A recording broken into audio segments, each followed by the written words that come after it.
Thank you. It's on the floor. Oh, that's how I lost. Okay, good evening, ladies and gentlemen. Going to call this meeting to order.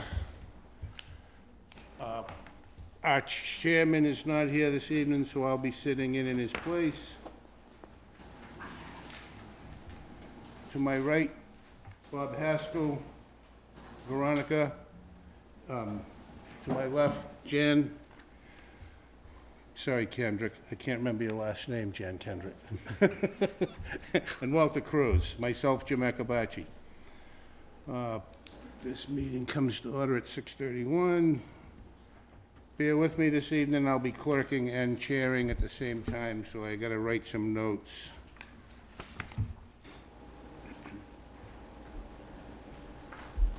Walter, Jan, and I have to remember my name. Okay, the first thing on the agenda, the meeting minutes from June 12th, 2019. I have reviewed them, they're okay by my review. Is anybody prepared to make a motion? Make a motion, we accept. Do I have a second on that? A second. All in favor? Aye. Aye. Aye. Approved. Thank you. Meeting minutes from June 12th are approved. 500. Okay. First item up tonight, 23-19 Gold Rush Property LLC, 2 Depot Street. Good evening. This has not been read in yet, has it? It has not. This is a Okay, first appearance. Thank you.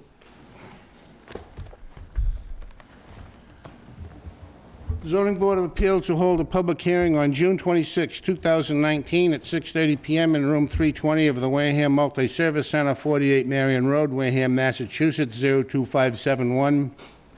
To consider petition number 23-19 for a special permit/appeal from the requirements of Article 13, Section 1352, and Article 14, Section 1460 of the Wareham zoning bylaws to Gold Rush Property LLC, care of Bello and Bello, 184 Main Street, Wareham, Mass. 02571, seeking to replace 2 older unoccupied mobile homes with 2 new mobile homes located at 2 Depot Street, Wareham, Mass. That appears on Assessors Map 15, Lot 1036D in the CS Commercial Strip Zoning District. Go ahead, Attorney Bello, tell us what you got. Okay, so you have a package in front of you. In that package are copies of all the pertinent documents, and you'll find in Section 8 on the second page a letter of intent. And that pretty much spells out the reason we're here.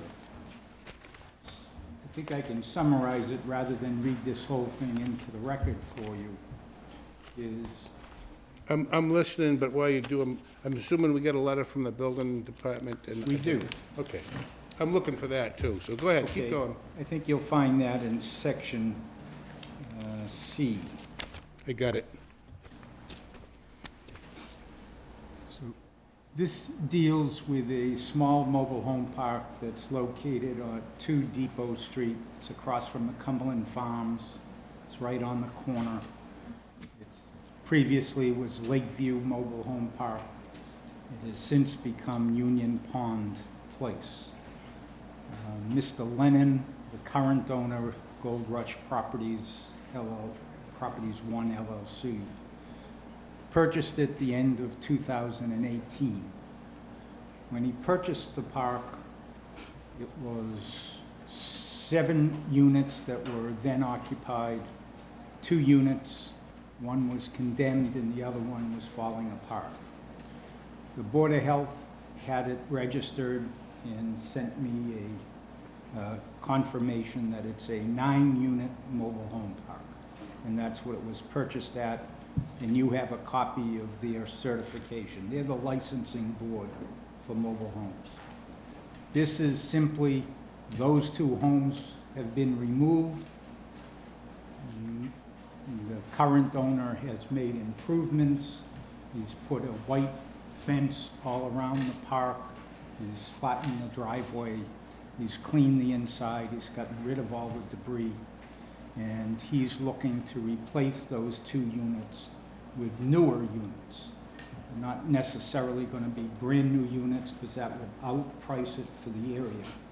But they would be much nicer units than was there before. I have a difference of opinion with Mr. Buckland, who issued the denial letter.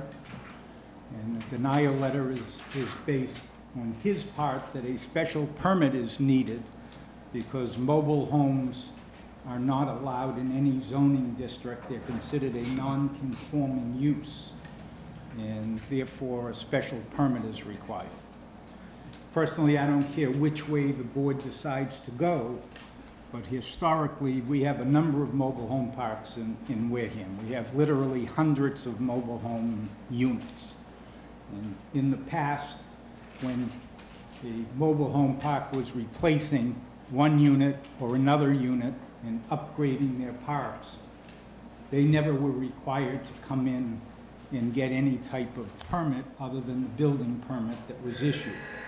It was only if they were increasing the number of units that they were licensed for. So we're not increasing the units. We're replacing them in literally the same place they were before, but the old units are on cinder blocks. That's no longer allowed. So in replacing the units, you're bringing everything up to code. So you have to put in the cement or concrete platform for the unit to come on. You have to adhere to all the state and federal guidelines, and that's what Mr. Lennon is looking to do. So again, either way that you look at it, whether you say that it should be as a matter of right, since you're not increasing the number of units, the mobile home park is licensed as a mobile home park for 9 units. You're not asking for that to change. You're not looking to expand. You're not looking really to alter. You're just looking to remain a mobile home park for 9 units. If not, and you think it's a special permit, well, that's perfectly fine. We're certainly not doing anything detrimental to the park by taking out what was deteriorated and condemned and putting something in that meets current codes and provides housing. It's all within the fenced area that now exists. Okay. Anybody from the board have any questions? I don't. I do. You said something about removing them from being on cinder blocks and putting down a pad, and I'm just wondering if that has to do with some of the reason why he wanted you to come before the board. No, I don't think it has anything to do with that. If I read his denial letter, it's based upon the enactment that we have in the zoning bylaw that doesn't allow anyone to bring in a mobile home and just put it on a lot anywhere in town. And it doesn't allow us to increase the size of our mobile home parks unless we come and get a special permit. So I think that that's really the reason behind Ken. I think he's just looking at it very conservatively. I'm not seeing a use change. I'm just seeing a substitute, an old unit for a newer unit. So we just look at it differently, but there's no reason for me to debate it with Mr. Buckland. It doesn't make a difference. I can't imagine why it wouldn't get a special permit if, you know, he felt more comfortable with a special permit.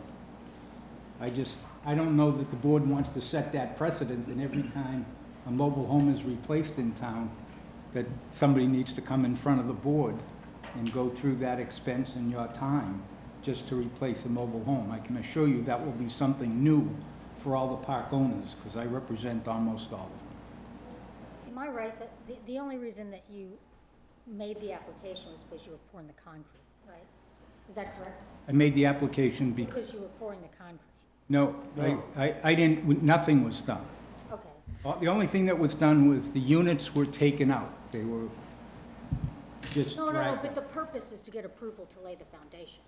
That's what the building permit is Right. for, You because don't- we're you not, don't it's a need personal You property, don't need a building permit for a mobile home, right? right, Other than the pad, other so, than the pad. right. So,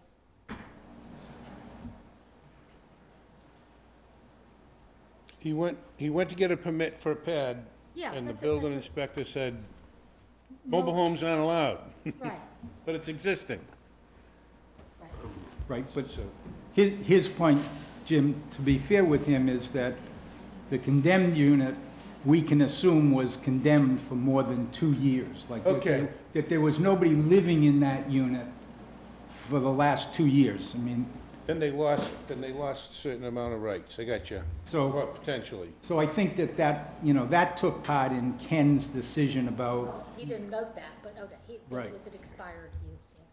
so, but the use isn't to that one unit, the use is to the park. It's a 9-unit park, there's 7 units existing, 2 of them were uninhabited. They've ripped them out, taken them to the dump. Now, in order to put new units there, the new rules say you have to pour, Concrete pad. they don't want to end up in Kansas with Toto. They want these mobile homes to stay put. They need to be secured to the cement pads. It's much more expensive process. What used to cost park owners $5,000 now costs them $25,000. Walter, anything? Well, I mean, I'd like to review the setbacks, because even though they don't fall under the building code, they do have requirements left and right. What I'm concerned about is when you put this pad, you're not just saying, you're saying mobile homes, like all of them. If you increase your pad size, I mean, I would approve it, but I would say you cannot exceed, or we have to check the codes on requirements. You still have to have clearance for fire and safety for life. Yeah, I think you should have a And a lot of these plan. parks are There's an grandfathered. engineer's So plan. now he has to bring it to whatever standard code is for mobile homes. Yes. Right, and I don't see any reference to the building code on what the requirements are, and it is in there. I don't have my code book with me, but it is in there, and I wouldn't want to make a decision and say, yeah, you can put all these 9 homes, and each one of these increase 5 feet as they're doing the pads. Now, you're encroaching on each other's land, and we've already approved. That was actually something I was wondering if there was gonna be a size increase or a change in what was there. There is I a would like to see plan not to exceed. as part of the package. There's an engineering plan that's showing Okay. where they were removed from and where they're going back to. So we're not replacing 9 units. The 7 units that previously existed are in the exact spots that they always were. We're just replacing the 2 units. So there, I think I have a colored coded. Are you going footprint for footprint? I don't know if that's exact, Jim, because I Okay. don't know, but I know that you need 10 feet on one side of a mobile home. In order to get the building permit, it's got to adhere to state and federal codes. Am I- And you can make it conditioned upon that, of I'm course. using but local yeah. knowledge, but can you see that from there? I got orange ones that are existing and red ones that are coming in, is that Correct. right? Okay. I just want to make, that's just because I've driven by there once or twice in the course of my life. It actually says, I know the plan is small, but it says prop mobile home. Yeah, it says proposed, that, I just wanted to, and the setbacks are here, they're showing the setbacks. They've got it. 32 feet, 20-something feet, yes. Yep. Yep. Meeting setbacks. Yep. Does anybody want to see this one that I colored that, Okay. it's the same thing you've got in your package, Oh, yeah, but, I got it. but, It's not, this here, let one? me just hold it up like this, see, Bob? See, the red ones are what, they were there before, they're taking them out and putting them back, see it? And that's the same footprint? It's approximately the same size. I mean, the mobile homes are usually 60, I think 64 by 14. I don't know that it's the exact same footprint, because what was there before? You don't know if there was a Falling- 40-footer or a 60-footer, but You're not taking a 20 out and putting an 80 in. No, I think the size of the mobile homes is shown here as 12 a by 50 by 50. 12. 12 by what? 50 or 60? 12 by 50. 12 by 50. That's a, yeah, that's a 50. Yeah. And all the setbacks are these, as far as I'm concerned. If the board's concerned about that, they can put they can set a condition that, not to exceed. Well, and just the Or we way can just say by plan, as, site plan shown, by, J.C. Engineering, and the date.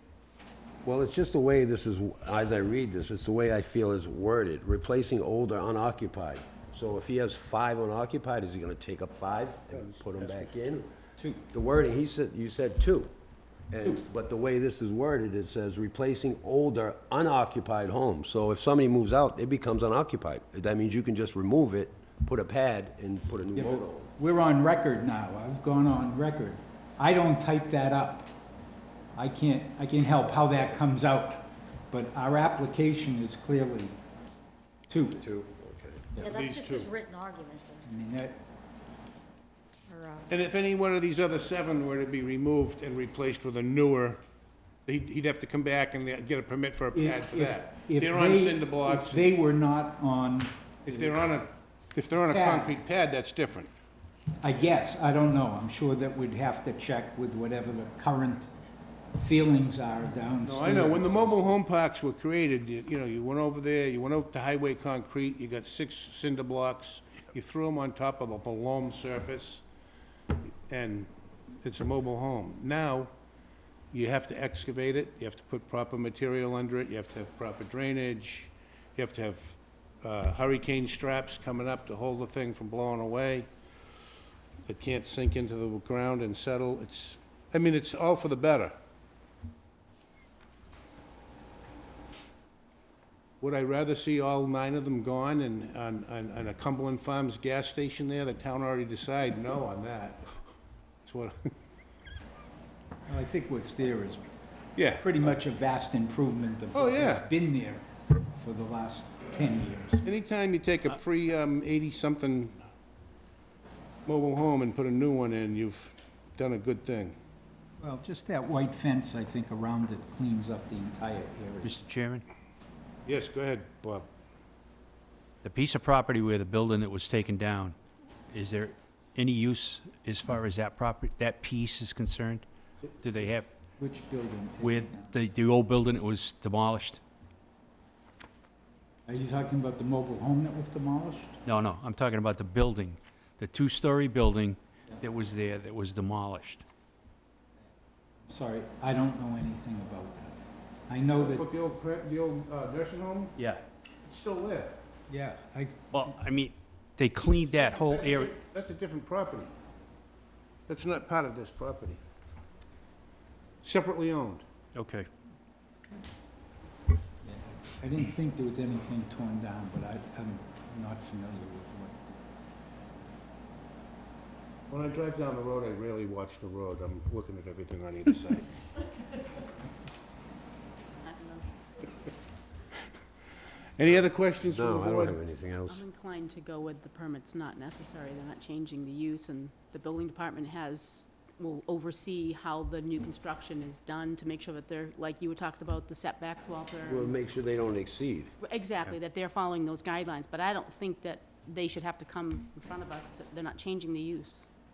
If it's pad for pad, I'm with you. If they're not moving the pad, and that way, the other 8 or 9 or 12 or however many mobile home parks, the other few hundred mobile homes, every time they want to put a new one in, they gotta get a permit to put a pad if there's not a pad there. But if they gotta get our okey-dokey every single time, that's a few hundred times they're gonna be in here for this 15-minute discussion.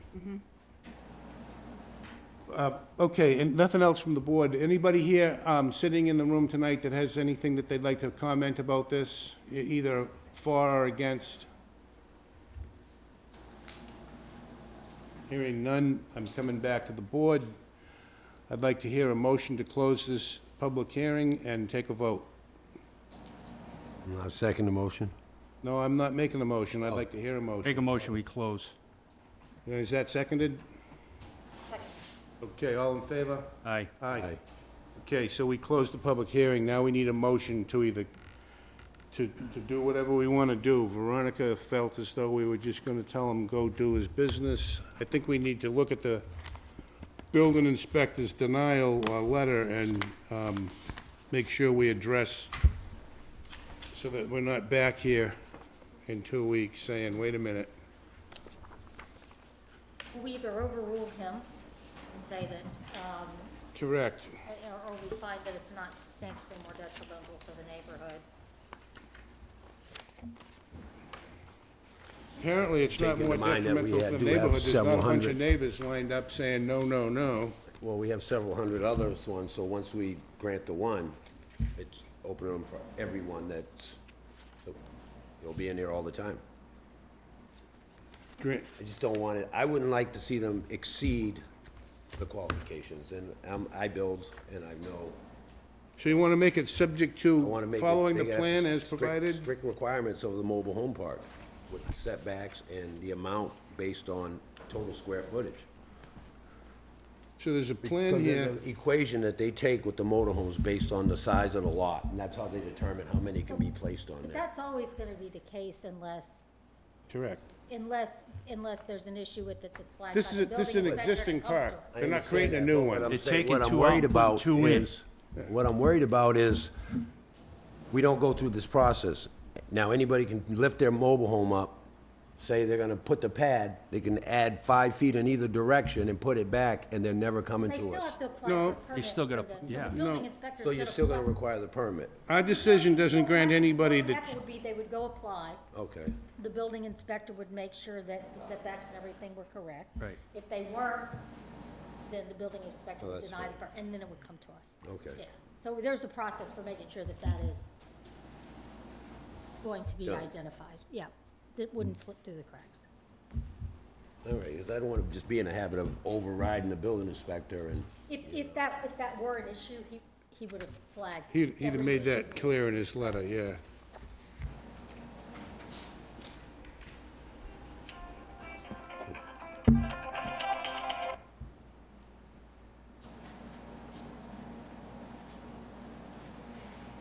So does the board feel as though he needs a special permit, or does the board just feel as though he is grandfathered and has a right to put these in under current?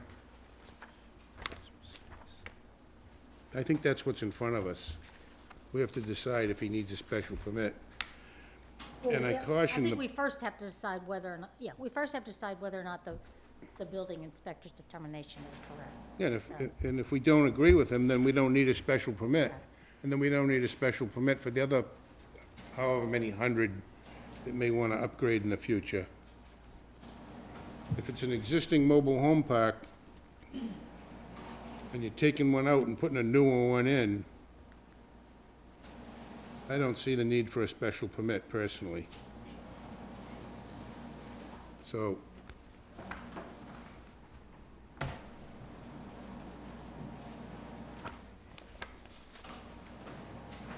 How's it worded in the bylaws? Is it It's a manufactured homes not allowed anywhere, period, or parks? well, they're referenced It's in two vague. sections. If you look at the two sections. It's vague, Huh? to a certain degree. What's that? It's vague, the The bylaws, yeah. What page are we talking? Well, he makes mention of 1460 and 1352. Yeah. 1352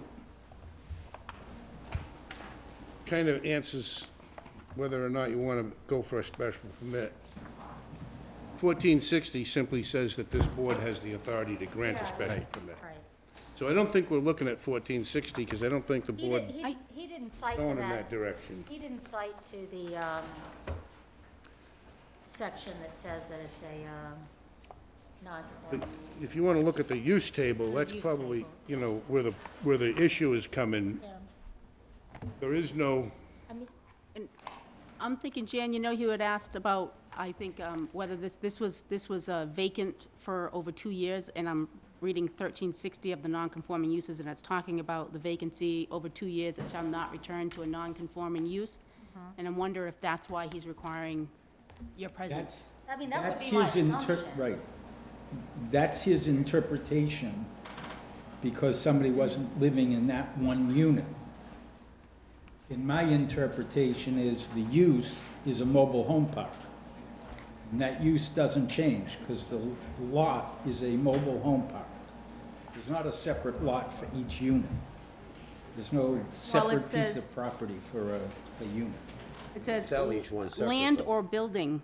You sell, you It says you sell the non-conforming. person, no, just the personal property. The real estate is rented. You rent a piece. You don't sell in, unless you're in a cooperative, you don't sell So I'm looking at square feet. 1360, non-conforming uses. A non-conforming use of a building or of land which has been abandoned shall not thereafter be returned to such non-conforming use. Okay, And it here's, says, I'm sorry to a interrupt. building. Wayne. So here's what I was getting at. So, whether or not mobile home was a non-conforming use anywhere, right? That's one thing, as opposed to whether or not mobile home parks are non-conforming. So in the bylaw, we're speaking in terms of manufactured home parks. Ken uses the word manufactured homes are non-conforming. I don't think that's the case. Parks are non-conforming. So because this park has been in existence, irrespective of how many units have been in it at a given time, I think the park has never ceased to exist, so it's pre-existing non-conforming. So I would say, with all due respect, that Mr. Buckland's determination was not right, based on what I just said. That's my, I agree with you, and again, I'm looking at 1352, and it said, if the building official determines, okay, non-conforming single or two, increases the non-conformity. He's not increasing the non-conformity. well, no, but, so that goes to a different issue, though. That goes to whether or not, that goes to, if Mr. Buckland's determination was correct. But it's, Right. I don't think it is, personally. If it were a matter of manufactured homes being non-conforming, then yes, it's gone for 2 years, it loses its, So how do we want to send this applicant out of here? its protection, but it's a park. The park never ceased to The use exist. is the park. Right, the use is the park. No, and I agree with that. I mean, I don't disagree with the use of it. I'm more concerned about not exceeding That's not, footprint that was proposed, that's Yeah, the all. building department would take care of. that's- yeah. Right, so, So it My- sounds like you're, My suggestion to you would be, since the application is to appeal the decision of the building inspector, that your decision could be, we overturn the Yeah, that- denial of the building inspector or of Mr. Buckland acting in that capacity, and direct that a building permit be issued in accordance with state and federal laws. Yeah, that- Whatever regulations, that sort of keeps it simple. And if you'd like me to put that together for you, I would make that motion. I would make that. You want make that motion and have him write it? I'll make a motion, I can say it. I mean, Okay. I'll make a motion to overturn Mr. Buckland's determination that a special permit was needed, and order the building inspector's department to issue a permit in accord with local and state law. Motion to overturn the decision, the determination. Do we have a second on that? I second. All in favor, say aye. aye. Aye. Opposed? It passes unanimously. His decision has been overturned. 5-0-0. Thank you for coming in tonight.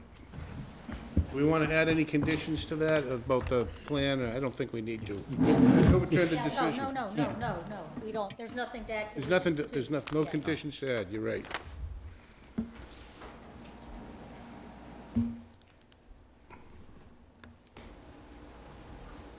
I'm gonna,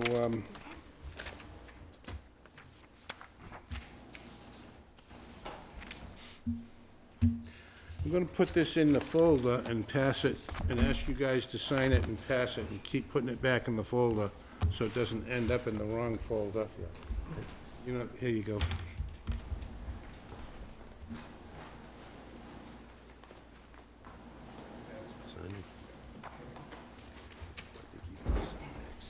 And moving forward, on the agenda, the next one in front of us is 2419 Derek and Kelly Barrasso, 17 Chadge Pond Road. Come on forward. We have to read this into the record, so just come up and get comfortable for a minute.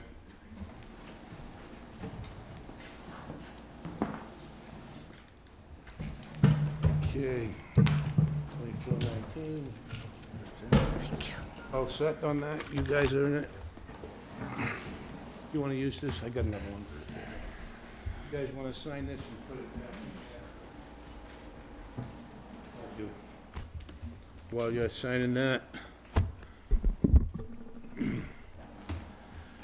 Zoning Board of Appeals will hold a public hearing on June 26, 2019, at 6:30 PM in room 320 of the Wareham Multi-Service Center, 48 Marion Road, Wareham, Massachusetts, 02571, to consider petition number 24-19 for a use variance from the requirements of Mass General Law, Chapter 40A, Section 6, and Article 3, Section 313, and Article 14, Section 1460 of the Wareham zoning bylaws to Derek and Kelly Barrasso, 355 Old Plymouth Road, Sagamore Beach, Mass. 02562, seeking to exchange a pre-existing, non-conforming auto repair use with a new auto repair use that includes towing service located at 17 Chadge Pond Road, Wareham, Mass. That appears on Assessors Map 110, Lot 1050A, in the commercial, in the CG zoning district, general commercial. You guys done signing? We are. I can get rid of this for now. What do we got here? This is from the last one. Any paper from the last one from the mobile home park? You guys got any of these? They're in there. I put 'em in. You put them back? Okay. We don't need these things mixed up. Who's talking? My wife. Go ahead, Kelly. Good evening. My name's Kelly Barrasso. This is my husband Derek Barrasso, and Nicholas Lewis, Heather Wells from Always Towing and Transport. We're here before you this evening. We own 17 Chadge Pond Road, which has a 3-bay commercial garage on it. We've leased that garage for the past 20 years for motor vehicle services. Our last tenant left, and Nicholas and Heather came forward interested in using the property for their business. They proceeded to go to the building department for, I believe it was a change of use, and they were given a sign-off sheet to go around and get signed off by various departments. When they returned it, they were told, we were all told, by the building department and the building commissioner that we would need a special permit for the additional use of towing. So we proceeded to start the application process. In the meantime, we obtained a letter from Ken Buckland, town planner, stating that in the CG district for our property, the proposed use, motor vehicle service, isn't allowed as of right use. It is allowed. Yes, it is allowed. In CG. Yes. It In- lists in the use chart, it's listed. It It used is. to be strip commercial until the town changes. Correct, okay. Go ahead, keep talking. Okay. So we proceeded with the application process under the assumption we were going for a special permit. We got all our documents together, and at the last minute, when we were awaiting the denial letter, we were surprised. Which took a while. Yeah, we were surprised when we saw that the commissioner was saying that Needed a variance. a use variance.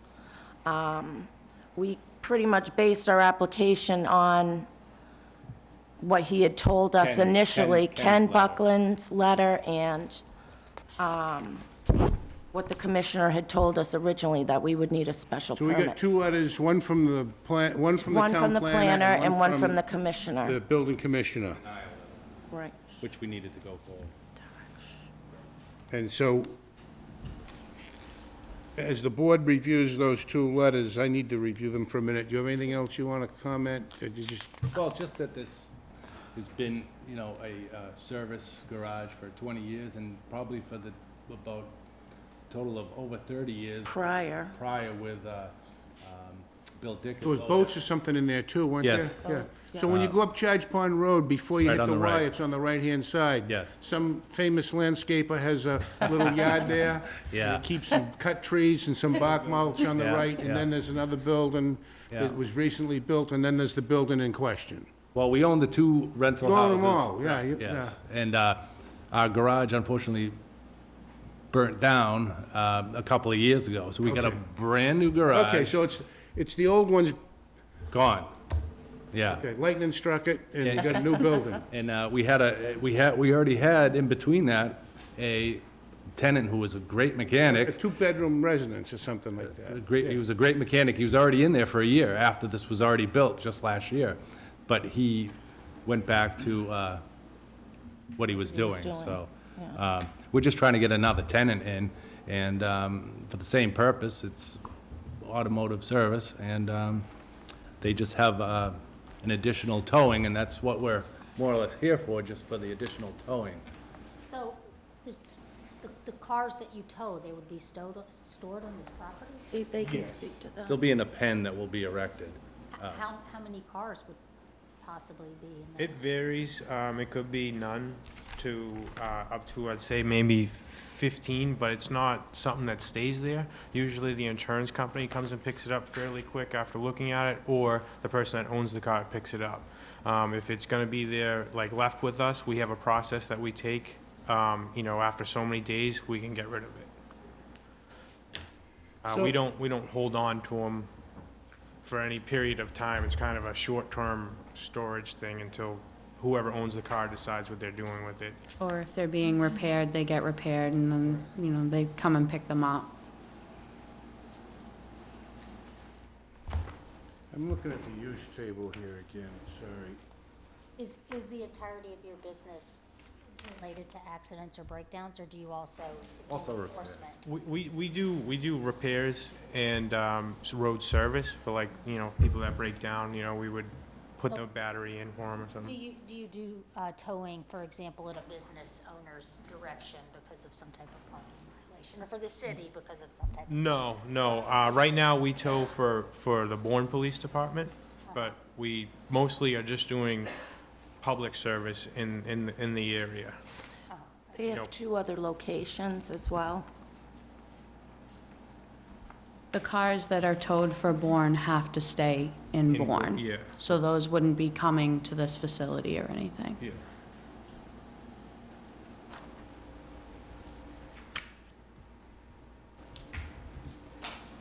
So in the principal use table, motor vehicle service is an allowed use with a special permit from the zoning board of appeals in your district. It would require a special permit according to this table. Now let's see what Mr. Buckland has to say. I've only read Mr. Requena's letter so far. One of the things we liked about this property, caught mine and Heather's eye, is it's a new building that kind of fits what we represent ourselves on, as new, clean, representable.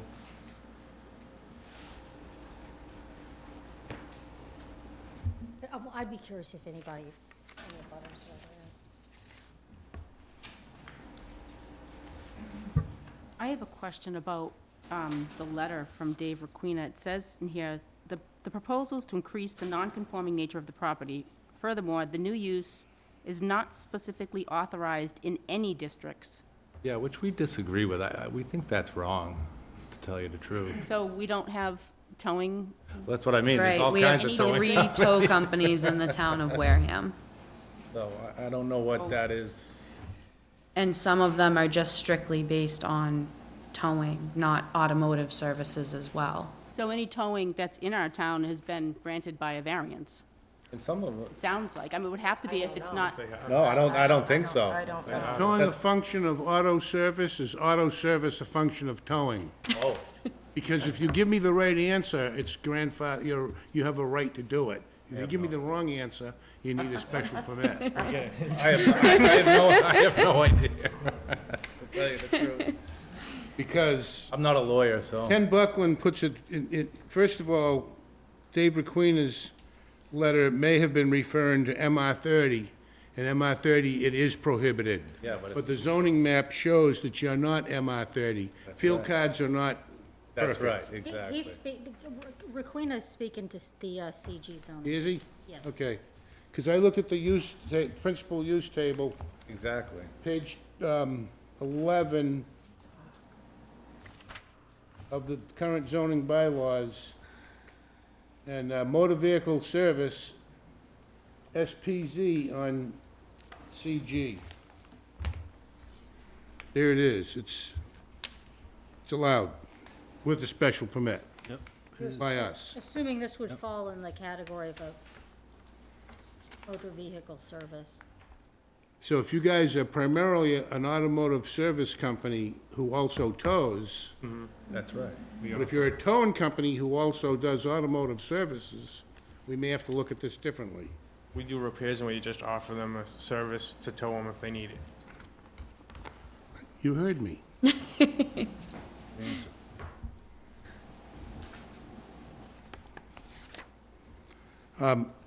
Any other questions from the board? Anybody here from the public tonight sitting in the room that would like to speak either in favor or against?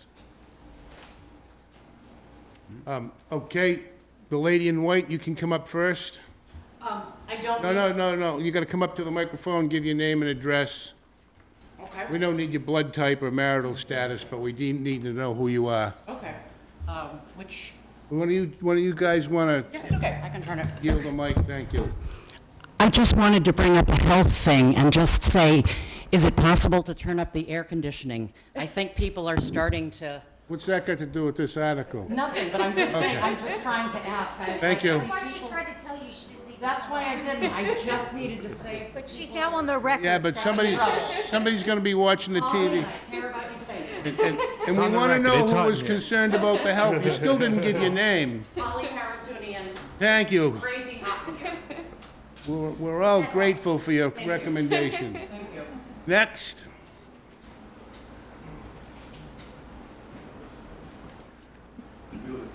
Residents, yes.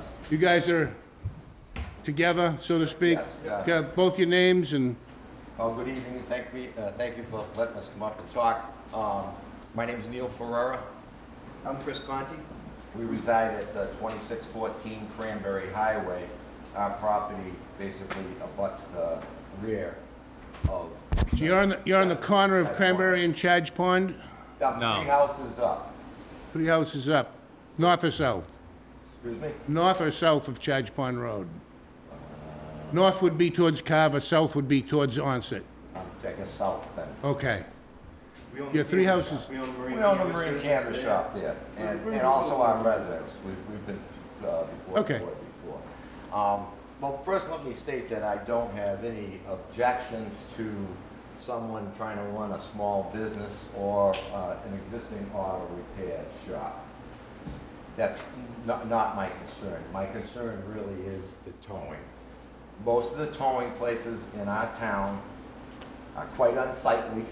There's a lot of vehicles that are left there for an extended period of time. The hours of operation, is it gonna be 24 hours, 7 days a week, where we're gonna be listening to backup alarms at 3 a.m. in the morning? Are we gonna be listening to the hydraulics on flatbed trucks? Any time of day, 7 days a week? These are just some of the concerns that we have. And we're taking a non-conforming business or use, and we're trying to add additional non-conforming. And Well, I don't know if it's non-conforming. excuse me. well, that's what the notice that I received Yeah. says. The other thing that I would like to point out is that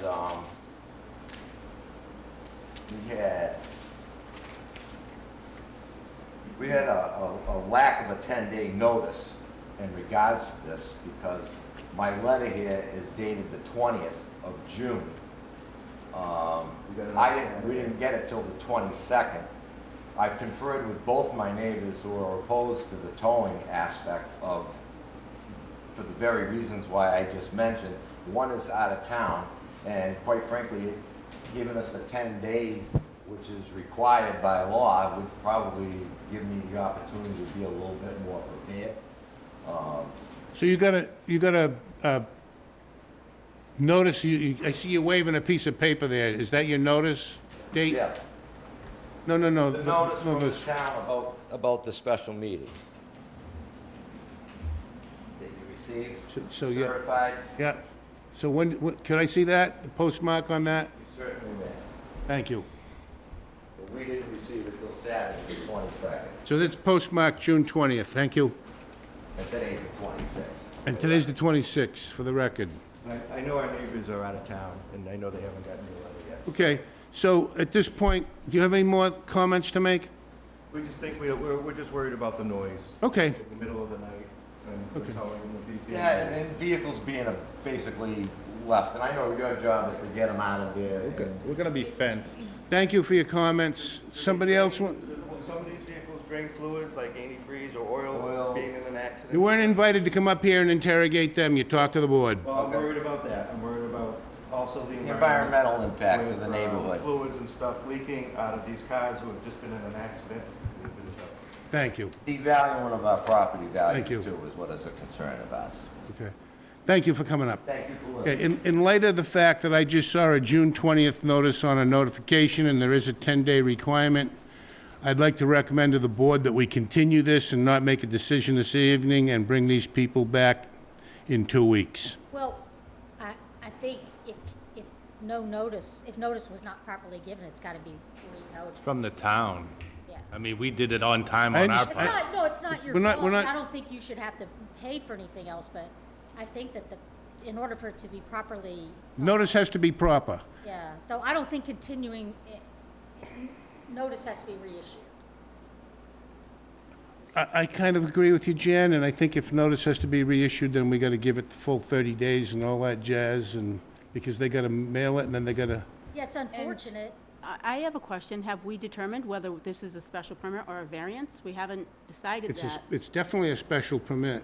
Well, I would say that I would like to hear a little bit more why he's saying that this use is not specifically allowed in any districts. I'd like to, before making that determination, why did he, to David, Before making what determination? I don't- whether it's a special permit or I a don't think we're gonna variance? get that far, because Think- tonight, because. That's the point. Because the public hasn't received proper notice, Correct. so, So we're sorry, folks, but you're doomed to leave here without a decision, yeah.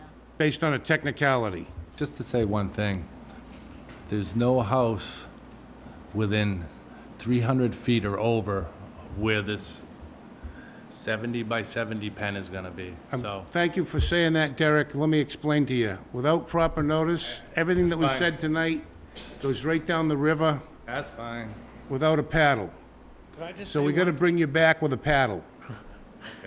Okay. I'm sorry, I'd like to make a decision tonight. We can't. No, I know, we had all our stuff in on time, so. You did your thing right, whoever made the mistake. So in order for you not to be financially penalized, the only relief we can recommend or give is that you don't have to pay a new application fee and all that jazz. $1,000. Yeah, it's a lot of money before you get to sit here, I know, for a commercial person to get in front of us. And I don't want to be my company compared to every other tow company in town. Mine is my own. Again, everything you say tonight is going down All right. the river without a paddle, you. so, So just- you need to, Right. you're gonna have to re-advertise this whole thing, just starting from ground zero. Go into the office and just make sure it happens for your own, on the record here, The the risk the that you clerk is. run if you don't do it that way is that someone who's not here is upset about the decision, and then they claim they didn't have proper Then they have a right of notice. appeal, and then you're held up even longer. So, So as much as this seems like it's slowing you down, it's the fastest process. Yeah, okay. Mr. Chairman, you said that that piece of property had been used for how many years as Well, we've owned automotive? it ourselves for 18, 20 years, and it's always been a mechanic shop. And it's for the 10, Since the 60s. since the 60s, Bill Dickerson owned it before us, and it was a mechanic shop. Okay. Our mechanic So- shop No, hours no, are no, 9 to it 4. really is to talk about any further. We're not, we're talking, Yeah. we might as well be That was talking just about for my dog licenses, edification. and we Well, don't yes, do the question. dog licenses. Yes. because- Yeah, no, I'm not saying, I'm not. So what, can I just ask what type of time frame are we looking at to So- come back? So, This has been I can't, unrented I'm, for I'm 6 I'm not even months gonna now. put it back on the agenda, because it's gonna be re-advertised, and the advertisement will tell when it's gonna come back. So you're gonna have to go back to the planning office and say, proper notice wasn't served, the board determined that proper notice wasn't served. People who were notified showed evidence that they didn't get their proper I'll email Ken notice, Buckland, so he knows. So and then they'll take it from there. Right, what if You this can tell- happens again and they don't notify people on Because, time? well, It is it's ha- not. We've seen it happen before, it's not twice in a row. All right. So you may be 30 days before you're back here, I'm sorry, it may be more. Hopefully it's less. Get up there tomorrow, tell them that it needs to be re-advertised, it needs to be re-noticed. They're probably gonna try to put the arm on you for the postage. As far as I'm concerned, the board waives that. Okay. I don't know, do you think we need to vote on the waiving of the fees? I just think we're good. Okay. Sorry. Can you do? City Hall, don't fight it. I do think we have to deny without prejudice. I don't think we even have to deny it. It wasn't given proper. Do you want to deny without prejudice? You don't think we need to do anything? I don't think we need to do anything. It's not properly noticed. It's not a proper meeting. Come back proper. And, I wasn't, That could cause with you the an mass issue law, I later was on, not gonna going vote down the it. road, like Pardon me? We Mr. were gonna Kabachi continue said. because I wasn't gonna So- vote. Yeah, we were going to continue. Yeah, 'cause- Walter just wants you to know that he Yeah, was I going to wasn't- request a I wa- continuance. yeah, I anyway. was gonna He look wanted to into do that some because- research, so if nothing more, you've Okay. managed Just to because get, it's been there for years, might have got through the loophole. yep. So, and he's saying, Been registered he's with the town. referring to Massachusetts law. So, and he's put it right here. I just like to research it more now. I've got the time, so. All right, thanks. Thank you.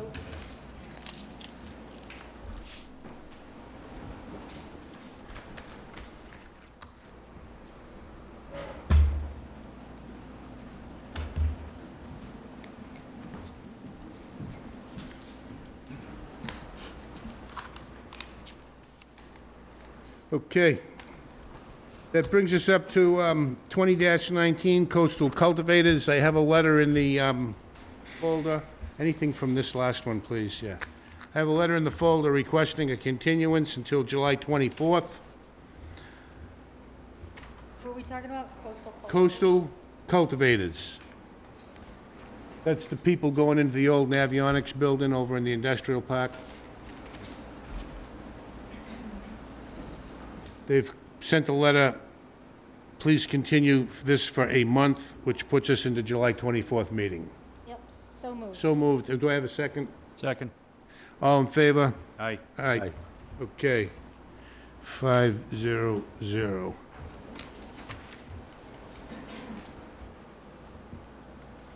500. Okay, next on the agenda is this one should be easy. Old Stage Coach Road. We should blow through this in 20 or 30 seconds. Anybody here from Old Stagecoach Road? Do you have any papers from that last one? Go back in the folder. Any applicant here from Old Stagecoach Road? Okay, thank you. And this has already been opened and read in, so No, this has not It's been, not been opened. it has not been opened? because But last time we ended up opening it. that was Attorney Perry. Oh, okay, you're right. Sorry, good, thank you. Glad you were here for both meetings. So I need to read this in twice, because it's two separate. We're gonna do them, There are do you wanna two do them, separate do you want to do separate applications, or you wanna run them both concurrent? You want a decision on each one independently? You'd need a decision on each one, but I think you should open up one And whatever you decide on that one, you're going to just do the same thing on the next one. I'm gonna read them both. Okay, I'm that's gonna fine. read them both, and we're gonna talk about them both, but we can vote on them independently. Does the board understand what I'm doing? Okay. We got two applications from the same applicant. By the way, Jake had sent me a letter. Somebody got in an accident. He had to go to the hospital. So we got two applications from the same applicant, abutting properties. I'm going to read them both. We're going to talk about them as one, but we're going to vote them separately. The first one, the Zoning Board of Appeals will hold a public hearing on May 22nd, 2019, at 6:30 PM in Room 320 of the Wareham Multi-Service Center, 48 Marion Road, Wareham, Mass. 02571, to consider petition number 16-19 for a special permit for relief under Article 6, Section 613, and Article 14, Section 1460 of the Wareham zoning bylaws for Cedar Village Incorporated, care of GAF Engineering, Inc., 266 Main Street, Wareham, Mass. 02571, seeking to construct a second principal residential structure located at 9 Old Stagecoach Road, Wareham, Mass., assesses map 90, lot 1035, in the MR30 zoning district. That's one public hearing notice. The other one is the Zoning Board of Appeals will hold a public hearing on May 22nd, 2019, at 6:30 PM in Room 320 of the Wareham Multi-Service Center, 48 Marion Road, Wareham, Mass. 02571, to consider petition number 17-19 for a special permit for relief under Article 6, Section 613, and Article 14, Section 1460 of the Wareham zoning bylaws for Cedar Village Incorporated, care of GAF Engineering, Inc., 266 Main Street, Wareham, Mass. 02571, seeking to construct a second principal residential structure located at 10 Old Stagecoach Road, Wareham, Mass. That's on Assessors Map 90, Lot NB1A, in the MR30 zoning district. Go ahead, Attorney Bello. Okay, these applications were actually filed by Brian from GAF, who's sitting next to me, on behalf of Thank the you. petitioner, Cedar Village Inc. Go ahead, Lenny, start over again. The mic, somebody stole the mic from you. Okay, so I'm just pointing out, you don't have my usual package, because I'm not the one that actually filed the original application. That was filed by the engineers. Brian is from the engineering company, GAF, and he's seated beside me. However, I'll make the presentation. The issue that is being brought before this board is really a very simple issue. But I clearly understand, because I've had a number of articles thrown on my desk, that there are people that I'm sure are here tonight that want to discuss things that surround this matter, but are not what's in front of you. And I'm prepared to try to answer all of the concerns, all of the misstatements, and go as far as the board wants me to go. But first, I'd like to just address what we're here for. And I'd hope that the board can hear what the application is for and not hear the emotion that's in the room. I'll leave that up to the board. I want to deal with the application that's in front of us, not the perception of what's in front of us. If we delve into the perception, I'm only going to let it go so far, because, again... I'm not asking you to delve into anything other than what's in front of you. What's in front of us? I'm just trying to be polite to everybody that's here, and if they want to talk with me, they can. I appreciate that. And, but again, I don't want to get into a long, drawn-out meeting about something. We're here, there was an article written, which I read I saw some Facebook posts, so this was brought to my attention. You know, normally, applications come in front of this board, and we get a folder, and we see it for the first time when we open the folder, and we listen to testimony, and we make a decision. In this instance, there's been all kinds of testimony given in public forum, Why- Facebook, et cetera, Respectfully, why don't we newspapers. just So, proceed? yeah, I get you. So, I'm just going into this because I'm saying to the people, if they come up here and start talking to me about things that aren't in front of us, we're not gonna hear it. Okay. Go ahead, Lenny. Okay, so right now, we have two separate parcels of property. Each one have been permitted for a multiple dwelling, 2 units. So we have in place been acting on the permits that have been issued. The permits that have been issued have one structure on each of the lots. The second structure has only got a foundation-only permit that is issued, and that's all that's been constructed to this point in time. We have a choice. The choice is, as originally permitted, there was the structures on each separate lot are to be somehow connected to one another. We're in front of you as a result of the zoning bylaw that says in an MR 30 district, which allows for multiple dwellings, by way of special permit, we can request that there be 2 principal buildings on each lot rather than just one.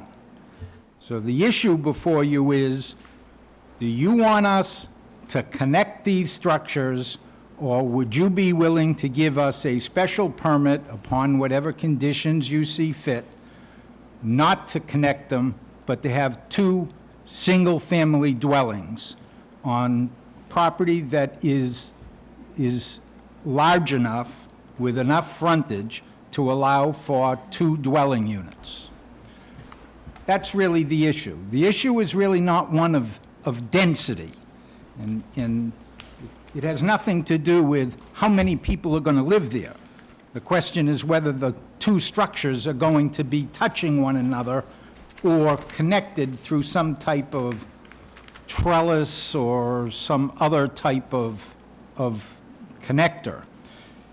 Now, Can I ask you a quick question? yes, There's a foundation, a single foundation on one, and one building on the other. no, there is a foundation and 1 building on each lot. Okay. So there's 2 units that are going to be on each lot, one way or another. They're either going to touch each other or not touch each other. If you look at the neighborhood, there are no other multiple family dwellings. There's no 2-story dwellings. They're all single-family homes. Most of the time, that's what would be preferred as compared to a stand-up house with a second-floor apartment and a first-floor apartment, and then condominiumize it, et cetera.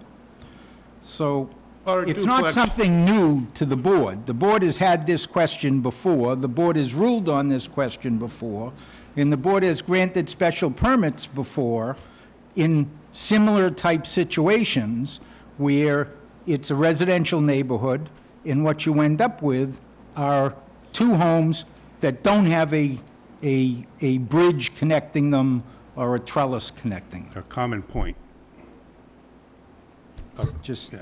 that's, you know, the wording of our bylaws is a detached versus not attached. Detached versus not detached. And to be clear, this is an application, this is a special permit that we're reviewing at this point? It's a Not special, variance. it's a special permit, it's not a variance, it's allowed in the MR 30 district. We have more than the 45,000 square feet that you need to have 2 units. The permits that have been issued as a matter of right. They're not issued by special permit or variance. Anybody who wanted to buy a buildable lot in town, they buy a buildable lot, they go in and they get a permit. So I know that there's a lot of confusion in some of it is very understandable because of just the way the process works. Some people are looking at a permit and thinking that there's 4 single-family homes that have been permitted. That's not the case. In order to do the second home, the second foundation on either one of the lots, an application was made and denied. That's what brings us here. The denial is based on, we'd rather not connect them. We'd rather come before the zoning board and ask for a special permit not to connect one foundation to the other building. So if I understand it correctly, right now, permits are granted, and everything that's erected has been erected under permit by right. And by the permits that have already been issued, a foundation could be put between 2, right now, there's 2 foundations on each lot. No, 2 and 2. Well, 2 foundations, each one has a parcel of build. land. One, yes, 2 And foundations there's on 2 each parcel. foundations on each parcel of land. Right now, by permit, without anybody's permission, can have a foundation built between them, and then it can go forward because there's a permit granted for that. And it'll become one structure because they're connected by a foundation that is at this point not installed. I don't even think there need to be a foundation. I've been through this Well, before. it could be a bridge. It could be a trellis. Okay. I mean, we did that up, with a prior building inspector up at Sayers Point in connecting the houses by way of a trellis. But right now, as the long as two, it had a top. right now, there's no connection. And No, what's in front of this board is, may we not connect them? that's That's correct. what's in front of That's this the board. special permit. Not may we, the right to build has already been established.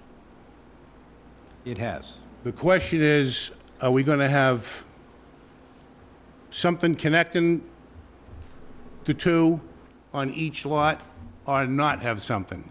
Does the neighborhood want to go out there and look at some ridiculous structure, or do they want to have 2 or 4 nice structures to look at? That's basically, I don't in front of us. necessarily think that the decisions are up to neighborhoods. I think the decisions are up to town boards for what's in the interest of the town. I agree. If it coincides with what is already in the neighborhood, that certainly makes more sense than to now introduce some type of apartment-looking building or something with this trellis in between. But it can, I mean, it can be done, but we've always taken the position, this board has, and I know the boards that I've sat on, that if something is allowed by way of special permit, and it's not detrimental to anybody, then the issue is, do we need to condition it somehow? But it's not really a question of, can we deny it or allow it? It's already been determined that it's allowable just by the zoning bylaw, or else it wouldn't be there.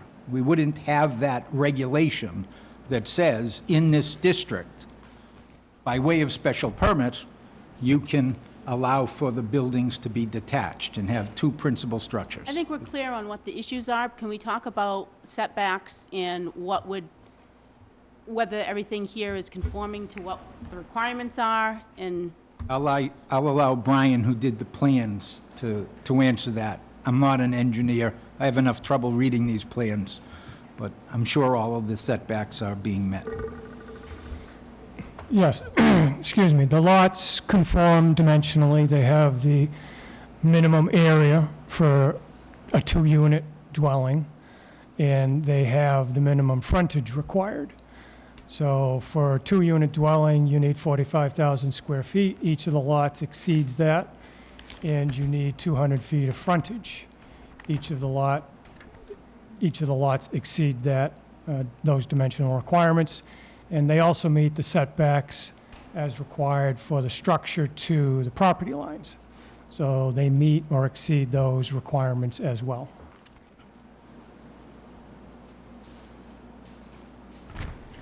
Anybody else from the board with any questions? Well, yeah, I do. I understand, I'm just looking at the one. Yep. But reading this, so this lot was always deemed to have one resident on it. No. This These- lot MR was, 30. These are Well, brand new, according to- this is brand new construction. this is brand new. This is brand new But the construction. lot, I'm talking about the lot. Not what they're, this is what they're proposing to put on here new. One structure, but 2 units. This I'm is what's understanding on there. correctly. This- That's what it's allowed. Yes, One structure, 2 connected. units. So basically, this Two- lot's gonna have 4 a two- single-family homes in it. Actually, Well, 4 duplexes, 2 duplexes. because we're hearing two at the same time, Well, let's just not on mix this it. one, so this is We've got, 2. that's one, and that's a two. Has Then two there's another families in one, and it also has 2. 4 total. 2 and 2. Okay. Okay, so there's another whole lot. You're looking at this plan, there's another whole set of plans. Right, so, but it's saying, is this zone multifamily? It's zoned multifamily. which is an Not as, zone residential. it's as of right use for a, Multifamily is two- residential. M stands As for of multi right. and R Two- stands for two units. residential. 2 units as 30 of right. stands for but they wa- 30,000 he's- square feet for I single. don't know You why need he's denying it. 45, huh? I don't know why he's denying it, because he's referring to... He's not here. denying it. The building permits have been granted. Again, let's not confuse it. That's not what's in front of us. The permit has been issued. By right, the building can go up. What's in front of us is, do I have to connect the two? May I not connect them so it'll look better? That's all they're asking us, for a special permit, for them not to be connected. They'll be on one lot, But not within one building I mean, I'm they'll for have, the... they'll have common ownership of a piece of land. connected. They could be sold separately. They could be occupied by 2 different families. But the land is one piece of land. So the guy, let's say A and B are on Lot Z. Right. B can go on to any part of Lot Z, and A can go on to any part of Lot Z, because they both own it all. Or they can have one owner and rent them both out, or, Gotcha. they could, but it's one parcel, common ownership. It can be one structure just by connecting them. And then they don't need our special permit. Can I ask a Permit they're question? asking us for is to not put something between the two to make them connected. I have a question about, Jim just made me think of something. So if they're 2 separate buildings, they can be sold separately. Would a breezeway attaching them still, would they have to be condominiumized, or would they still be allowed to be sold separately? What's the, If you're going to sell them separately, they're in essence going to be condominiumized. That's the way they you have would to be do sold it. together? Is this correct? They don't have, not if you condominiumize them, they would be sold separately. And typical, I mean, everybody's vision of a duplex is one long house, this side is owned by Jim, this side is owned by Jane. And Jim buys his side, Jane buys her side. 2 separate families, 2 separate heating bills. They might use a common driveway. But they don't have connecting doors. I mean, there's no door in that middle wall, like a hotel room, that says, Jim can just open the door and walk into Jan's unit because they are somehow connecting. That doesn't exist. They're sold as two separate homes, but on the same piece of land. So they have easements to use property of the other, and, sometimes they might have a backyard that's separate to one unit and not part of the common area, and the other one might have a small backyard that's separate and not common area, but usually the drive up is common area. The utility areas are common areas. But it's the same concept as a condominium, And the neighboring homes are all single-family? all single family. How long would that connecting breezeway be? I think on one of them, very long. Right now, if, 96 feet, is that what I'm looking at here? I'll let him answer that, but I just went up and looked, and Yeah, on 8 and 10, you're correct, about 96 feet, and on 7 and 9, it'd be over 200 feet.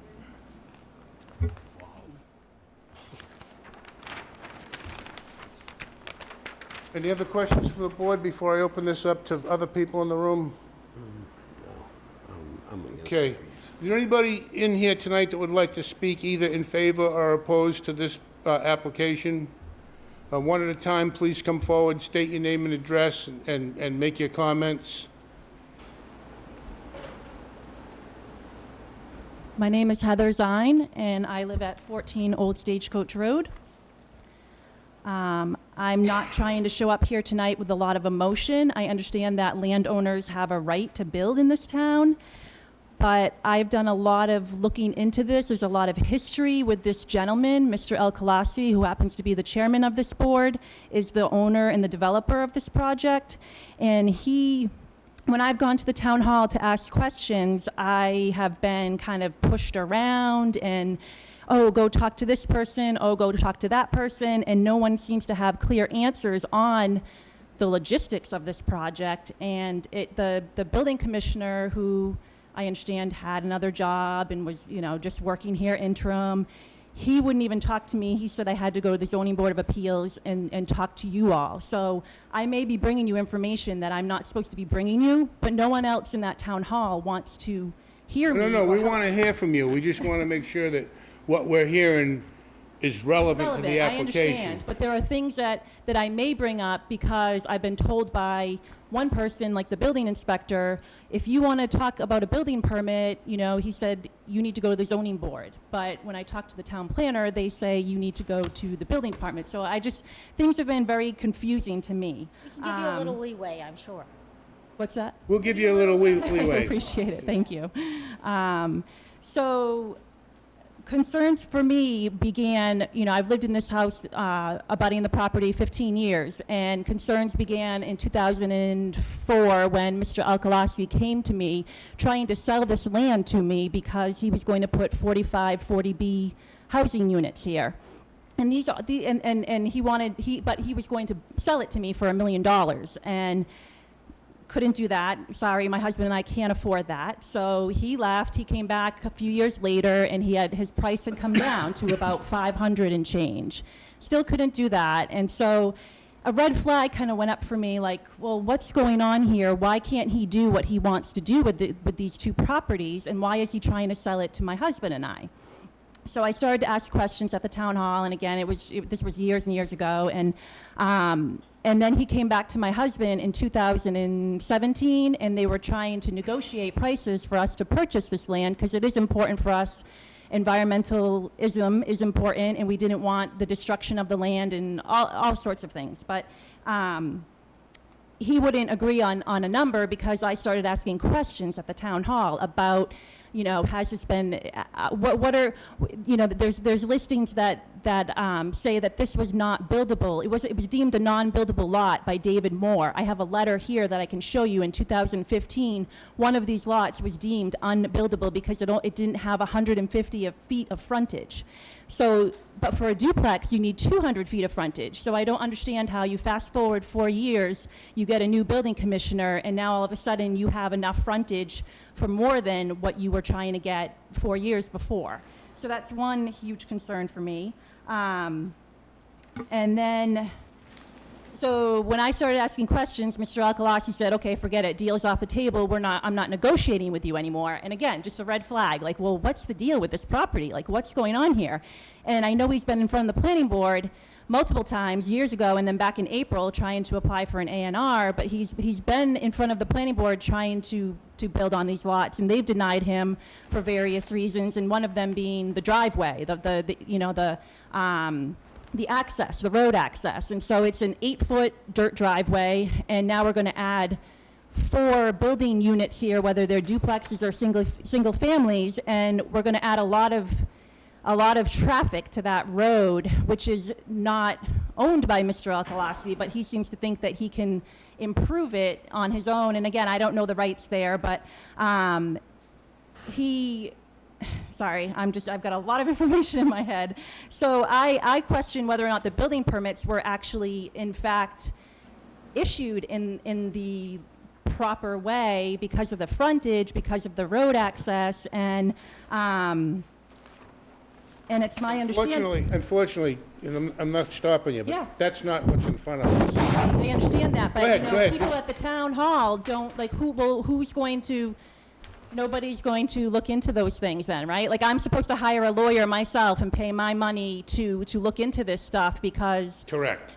right, but I pay taxes to this town, so the people that work for You the look at the town. plan, can't you? There's a plan. I mean, But I actually, and I want to show you, I wanted to show that on one of the lots, the plan, actually, it shows, it looks like a road has been removed, and I think that's how the frontage may have been obtained in one of the lots. So Old Stagecoach Road goes down and it splits right on his property, but if you look at this map here, it doesn't even show this road, this chunk of road that we think is actually Old Stagecoach Road that veers off to the left, and if you go straight down, that's my driveway.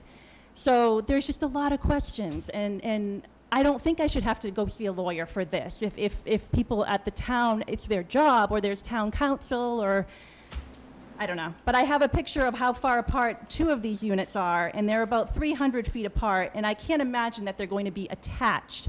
I feel like this was always in the plan, like, I'm going to do what I want because I'm the chairman of the zoning board, and, so I'm going to say that I'm applying for duplexes, but when he poured the foundations, it was clear that they were not going to be duplexes. How can you attach two buildings that are 300 feet apart? In the zoning bylaws, it says that a two-family dwelling is a building with two family units, not a building, two buildings separate from each other. It says a building. That's, to your point, that's exactly why we're here tonight. Is it going to be a building, or is it going to be two separate buildings? This board has the authority, through special permit, to grant relief and allow it to be two separate structures. The board also has the authority to say, nope, we're not granting a special permit. It has to be one structure. It has, And so that would be feasible, That's what's in that it would be allowed that, okay, yeah, 300 feet that's what's in apart front of is this board. duplex. That is exactly what's in front of this board. So then, well, how do I go about, I would have to hire my own lawyer in order to go about, You have, Digging correct. into- After this digging into board the makes a permitting and all decision, of you that. have the right of remedy, do appeal. you think a building permit has been improperly issued? yeah, I Is to- do, I That's, do. that's not what's in front of is to us. appeal from the, unfortunately, and I understand that it's not practical and cost is a concern, is to appeal from the issuance of a building permit. And then your remedy, if you disagree with our decision, is to appeal to Superior Court.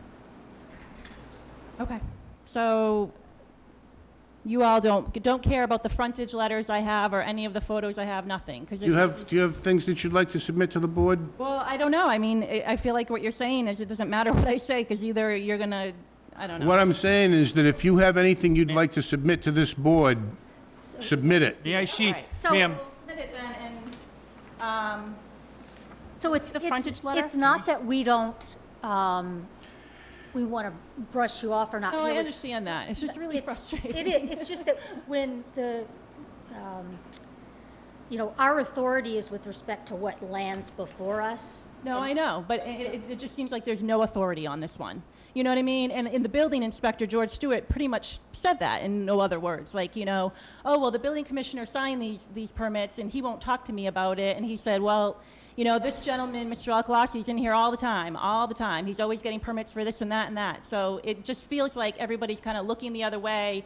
There's no authority, and Mrs. there's... Zine, can I see the map in the letter with the frontage, the map that you said was previously issued? see the pictures, please. I have to run to the restroom. I'll be very quick. Sure, go ahead. We're going to take a brief recess here for a minute anyway. Okay. breaks off, and this is where he's building right here.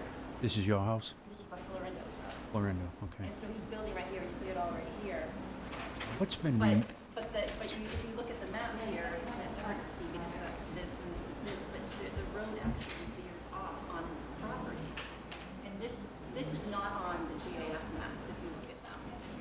Is that considered a road or a path? Well, it's debatable whether it's Old Stagecoach Road or if it's just a path, but it says Old Stagecoach Road here. That's Google. That's Google Yeah. Maps. Google has it on Yeah, there. that's Google Maps. And that's where,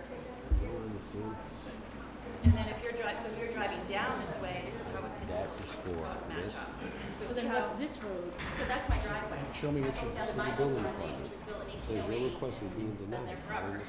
Wareham zoning And where does bylaws. Old Stagecoach Road end? This will go out and Being end at denied. Malika, the building, in the industrial park. And that's from the building department. Oh, okay. And Malika owns this property right here. Build this, see the proposed dwelling? Yep. I'm just showing them. They're talking about, you know, all the Builds residents on that this, street.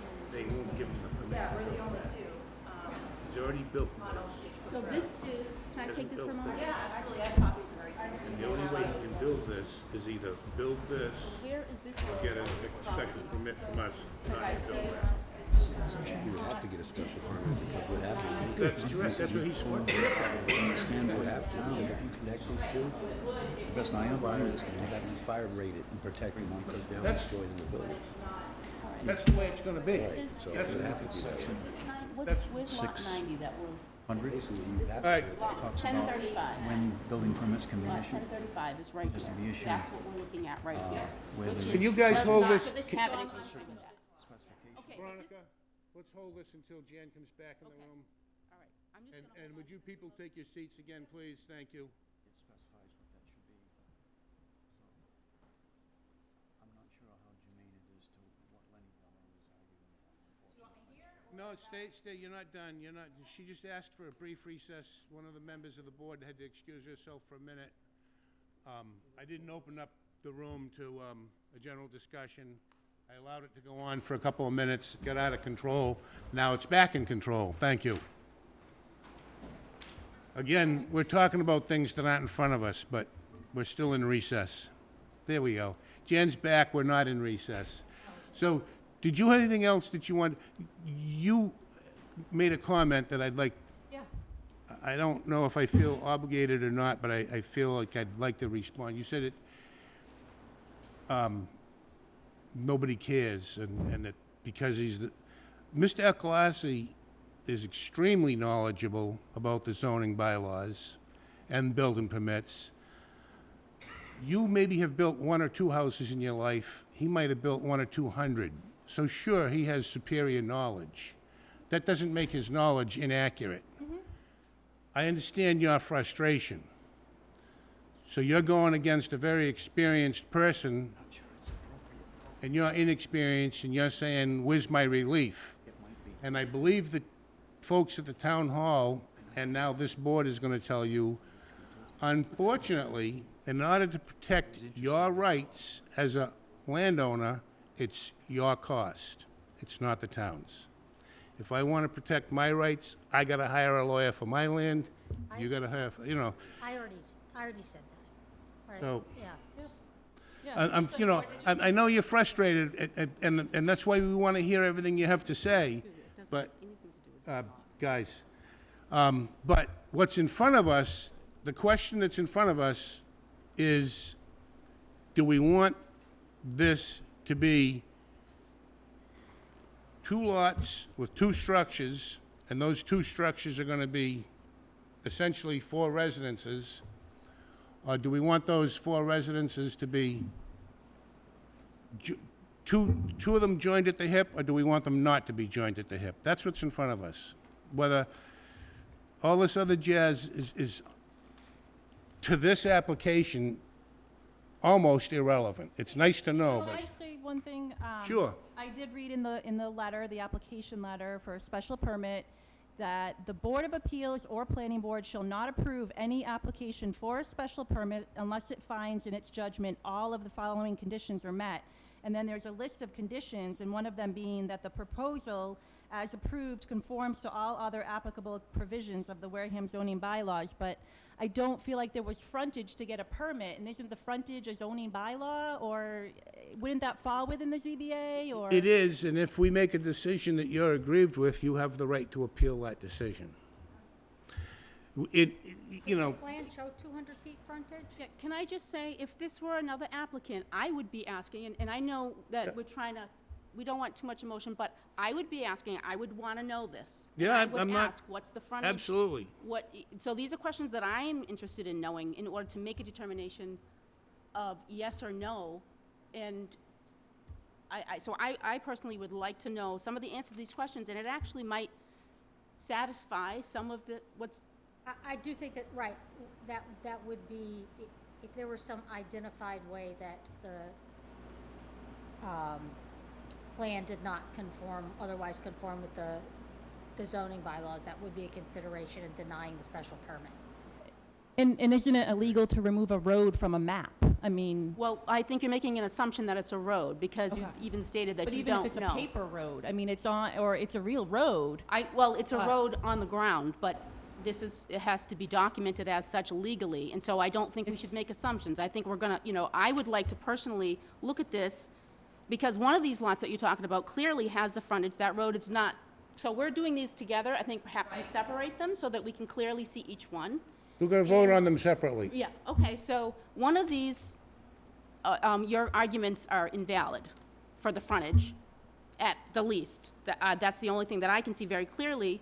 I'm reading the frontage that's here, that road, this is 1035, and that's 1035 that I'm looking at. But what if that's not Old Stagecoach Road? Old Stagecoach Road actually veers, if it breaks off and goes left, like, wouldn't that frontage be my driveway? And is that, I'm is looking that? at what this frontage is here on this map that you provided me for this lot, and it's clear that there's enough.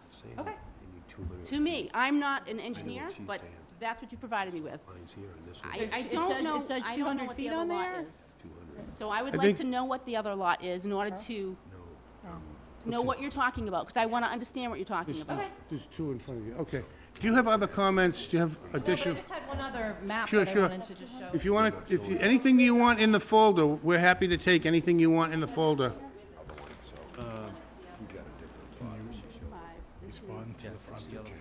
Yeah. Okay. So If that- my only other comment was that, a question really, was about the chairman of the zoning board being able to present his own public hearing, like list in the The- newspaper and that kind of thing. That's totally fine. No, I'm presenting it, not him. No, He's no, not I mean in even, the paper, like the notifications That's- that we got, everything had his name on it. I'm just, well, it has to, he's the owner. no. Just like you have to give as your the name, he has to chairman- give as his the- name. He as the can't build the chairman, houses he- anonymously. No, I don't mean that. Wouldn't the clerk have to? The have to- chairman puts the notice on, and that's Oh, what they- she's they- talking they- about. And if you can find a lawyer that'll argue that point, I just wanted to go throw for out it. there. I just, 'cause I'm sure he'll be glad to take your money, and I'm not being snide with you. Next,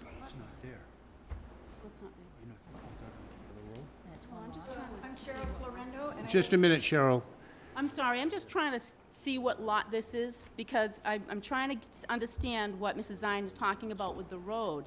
It doesn't apply to the other map that I was looking at, it looks like there's frontage, but I want to see the other lot, and if there's frontage there, and I'm just trying to, Cheryl, just bear with us for a minute, because the board members have some questions. I see them talking on either side of me, and I want them to have your full, I want you to have their full attention when you speak. here, right here. Yes, I'd like to have some direction here with this. I'm trying to understand where this is Frontage for in this- relationship to, the lot this that must We be, can, I'd rather have that asked through she's got here. the engineer Must be on the this, record, right? just like this over here. Can you ask that question through the engineer on the record, instead of bringing them up here and having a side discussion? So that it's on the record. So refer Okay. to the plan and ask and through the chair, ask the engineer the question. Okay, so I'm trying to understand with this lot NB-1A, and where the road that Mrs. Zine is referring to that appears in one drawing and not another. So I just want to see where that road runs, whether or not it even is a road, but I want to see where it runs on this and whether or not frontage is affected by it, if it is or it isn't a road. Is So your- that if it is a road,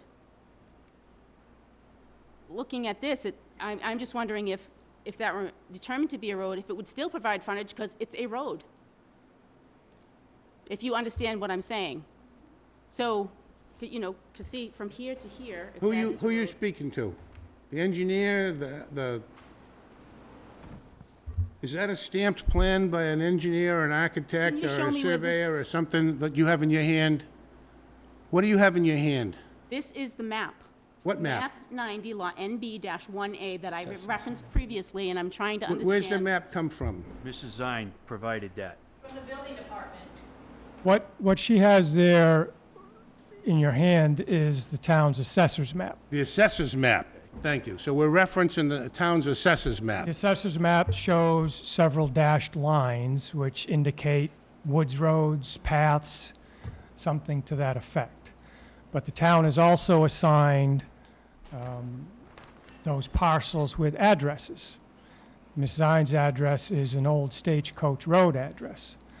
The other parcels that are before you tonight have been assigned addresses of Old Stagecoach Road. That other path, road, whatever you want to call it, that goes off to the left is not designated as anything by the town. It was bisected by the industrial park many years ago.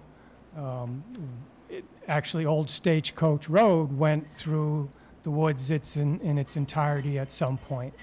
But this is Old Stagecoach Road that we're dealing with. It's the addresses that have been assigned by the town. We are indicating on our surveyed stamped plan that you have before you tonight that this lot has over 200 feet of frontage that's required for a two-unit dwelling. Does that answer your question? It does, I Okay. think, Because we kind of opened this up to members of the public, and then we came back to the board. But before Cheryl, bear with us for a minute. Did you, Walter, did you and Jan have some questions of the engineer? Well, yeah, because I'm looking at this plot plan here, and it doesn't coincide with what I was handed. Well, it's because we got two different maps, we got two different lots. No, I didn't open that one yet. I opened a second one, Walter. this is what which you is had, why right? you probably have a different map. You had that one over there. I'm seeing number 10. This is 9.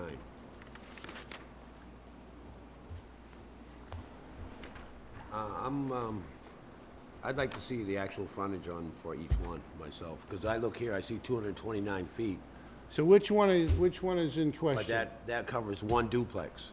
He's proposing 2 duplexes. No. No. No. One on that, so he's got the frontage there, I just don't know where's the front of the building. Addresses 8 and 10. I might be looking at a different one, that's why I'm not sure. So what Mrs. Zine provided is roads that, Okay. for these lots, Yep. so you can kind of see what's in question. This is 1035, this map provided from the assessor's office that shows the lots side by side. We've got multiple, 1034, 1035, the one that's, this is the one right here, 1035. So this is here. 720 feet, plus or minus. And I believe this is the second lot here, in what Mrs. Zine was referring to as she feels that this is the road. And so she feels that it doesn't have the frontage. But as Brian from GAF stated, it does have the requirement. So I'm, If it's a road. If it is a road, it doesn't. if it is a road, Mrs. Zine's premise, I believe, was that it doesn't have the frontage. Well, the other one might not, because it actually has frontage on my driveway, not on Old Stagecoach Road. It's confusing. You gotta come back up to the microphone if you're gonna, All right, so now I know and where we're it's at. trying to Yeah. give everybody as much latitude as possible, Yeah. so that they can, it is a little complicated. So this, it looks to me like it has the frontage, but that's just in GAF. Yeah, and I just don't understand that in 2015, the lot where 8 and 10 are did not have even 150 feet of frontage, but now in 2018, it has over 200 feet of frontage. David Moore, the previous building commissioner, had deemed this lot unbuildable because of the frontage. So I don't know, there's a lot of different moving pieces that I can't really wrap my brain around. And again, like the old Stagecoach Road, I don't know if it's considered to go to the left there on the map. The old farmhouse used to be right there, so maybe it is Old Stagecoach Road, maybe it's not. I don't know if that's relevant, but I just am questioning the frontage. Most of your argument goes to the validity of the building permit, which is not what's in Right, front of, right, which is which not no what's one in else front of this wants. board tonight. Yep. The reason I'm allowing the latitude is because it's been brought to the board's attention that one of the conditions for granting a special permit is that it conformed to all other areas of the zoning bylaw. So I'm allowing the board to either be satisfied or dissatisfied with that opinion. But as far as whether the permits are, I mean, I don't know if you were in the room earlier tonight when the applicant had an application in front of us, and the field card said that it was MR30, but when you go to the zoning map, it's actually commercial, general commercial. But why would So it the pre- people in the town hall, they're not perfect, they make mistakes, they enter data wrong. But this was the building commissioner at the time, I mean. That's correct. I'm not saying he's right or wrong, I'm just telling you things happen, I mean, you're asking me how could it be? That's not what's in front of us. That's, I'll ask you a question. Would you rather see the structures connected or disconnected? I would have rather have had a single-family house on each lot, the way that, or a true duplex. I wouldn't have cared. I mean, this just seems ridiculous. It's more about the principle of doing things by the book and. But yeah, 300-foot breezeway, that just seems far-fetched. Would you like to see that breezeway exist or not exist? I don't really have a preference because it's Okay. not about that for Okay. me. It's about That's what's in more. front, but that's what's in, just so you understand, that's what's in front of this board. And I don't Okay, have to see it. She has to see it more. thank you, thank you. I'm gonna still hold you back. Are you guys done with your kibitzing? Because I want her to, okay, go ahead. When you speak, I want the board to listen. I don't want them having a side conversation. My name is Cheryl Florendo. I live at 6 Old Stagecoach Road, so my house is in the middle of all this mess. Okay, And Heather has basically gone over everything that I wanted to say, except for the fact, if they put a breezeway in, that is just going to look horrible. My house is right next to it. And as it is, the house that is 10 Old Stagecoach Road is facing my backyard as it is. The one that's just the foundation is facing my front yard. They're not facing a road. So that's very concerning. Also, too, in 2015, permits were denied for this building, any of these buildings, because of frontage. All the permits in 2015 that he applied for, they were denied because there's no frontage. Now, whether they end up with frontage on 8 and 10, I don't know. He's cleared the back lot. The house that's directly across the street from me, it's already built. I don't know what they're using for frontage there. There isn't any. So if you give me a choice of a 100-foot breezeway by the side of my house, unacceptable. 2 houses that are facing my backyard and front yard, unacceptable. I have a lot of other things I wanted to say, but it's not pertaining to this, so I guess I will let it go. okay. But thank you for coming up and making your position known. Well, like I said, the mess is all right in my front and backyard. Anybody else that would like to speak to this matter? Either one of you, come on up.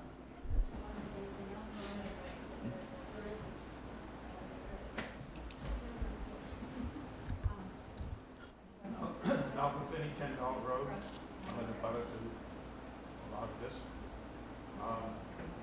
Just, My family has owned this property. just a minute. Let the room get quiet for a minute. The recorder couldn't hear you. Go ahead. Would you state your name again for the record? Malcolm Finney. Thank you. My family has owned almost all of this property going back to the You're either gonna have to sit down and speak to the mic or speak louder. Is that green button on? Is there a green light? Yeah, speak right into it, sir. I'm used to standing. I was a teacher for 35 years, and I don't, that's the way I talk. Well, you can pick it up. You don't have to sit. It's not required. No, I'm more comfortable. That's all right. We're talking about... Wait a minute. Is that mic not working? Is there a green light, sir, that's lit? It is? Swap mics. He's not recording you. That's not on? Now we can hear you. Oh, there you go. Stick with that Here's mic. this one. Thank you. As I said, my family had owned most all of this property back in the 1700s. We have a lot of family history concerning what's what and what's not there. And a lot of this discussion comes from over the idea of Old Stagecoach Road. Old Stagecoach Road originally came down and crossed Patterson's Brook, about the place where Peter and Heather Zine's house is. It continued in front of that house and then up. And if you're going towards Galt Road, it then veered off to the right and went through where the industrial park is now, and then crossed where 28 is, of course it wasn't there originally, and went up towards South Carver. Now, that's my family record of this. I've been told about it many, many times.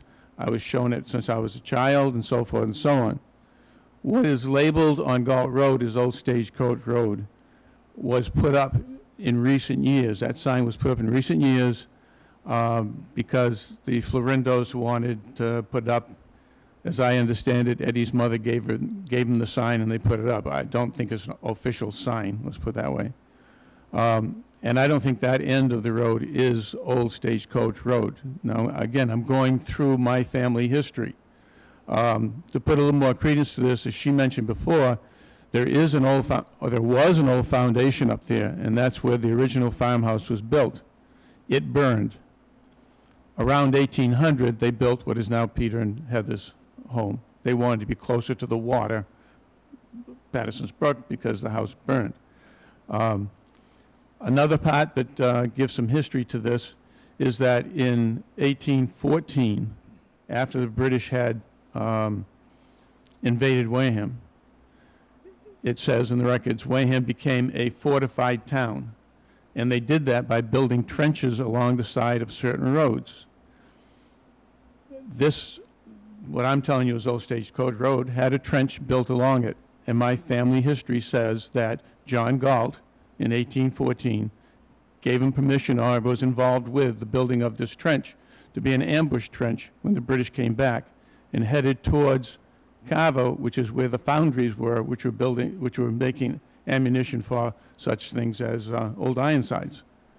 Now, that's what I believe is Old Stagecoach Road, not what you see on some of these maps. So, am I to assume you're in favor or opposed to this application? Or are you just coming up to give us some history? I'm going to be 100% honest with you. I'm completely opposed to the whole project. Okay. I know you don't want to hear that. No, and you can't do anything about it, but I have a whole nother spiel about the environment that I would like to take, but you're not going to be listening. Wanted to listen to this. If it's quick, we'll listen. Give us the Reader's Digest version. First of all, he said the units they want to put in there reflect what's in the community. No, it does not. That was a forested community, not a development, okay? There were a few houses, old houses that were there, and the rest of it was forested. The Zines and myself recognize the importance of that forest and the wetlands that are associated with it. So we have taken our own property and put it into conservation restrictions. We tried to get the rest of the property put into it, but as Heather outlined, there was no cooperation. I had the trustees of reservations, Massachusetts Fish and Wildlife, Wareham Land Trust, There's possibly somebody else, Coalition of Buzzards Bay come down and look at the land in hopes that maybe we can make a deal and put it into conservation. One of the reasons why they didn't go for it was because permits to build in there before had been denied, and it was told it was unbuildable, there was no access to it. So therefore, they did not go forward with that type of thing. Again, that's history. I don't Okay, think yeah. you guys want to listen to it, but that's the history of that part of it. And as I've often said, I speak for the trees. We can no longer continue to cut down trees like they do. When this project started, they just walked in. I was never notified. That to me is disrespectful. I don't care what the reason for it is. I was never notified of anything going on. We were walking through the woods back there one day and discovered backhoes digging. When the planning board had their meeting, I had no idea the meeting was going to exist. I have not had a chance to say anything. I think this is totally disrespectful, but that's what's happened. Heather says nobody seems to want to listen to us. I'm here now, and somebody's listening, which is fine. Whether you can do anything about it is something else. But that is wildlife priority habitat. We have documented the box turtles in there. There are 2 vernal pools associated with it.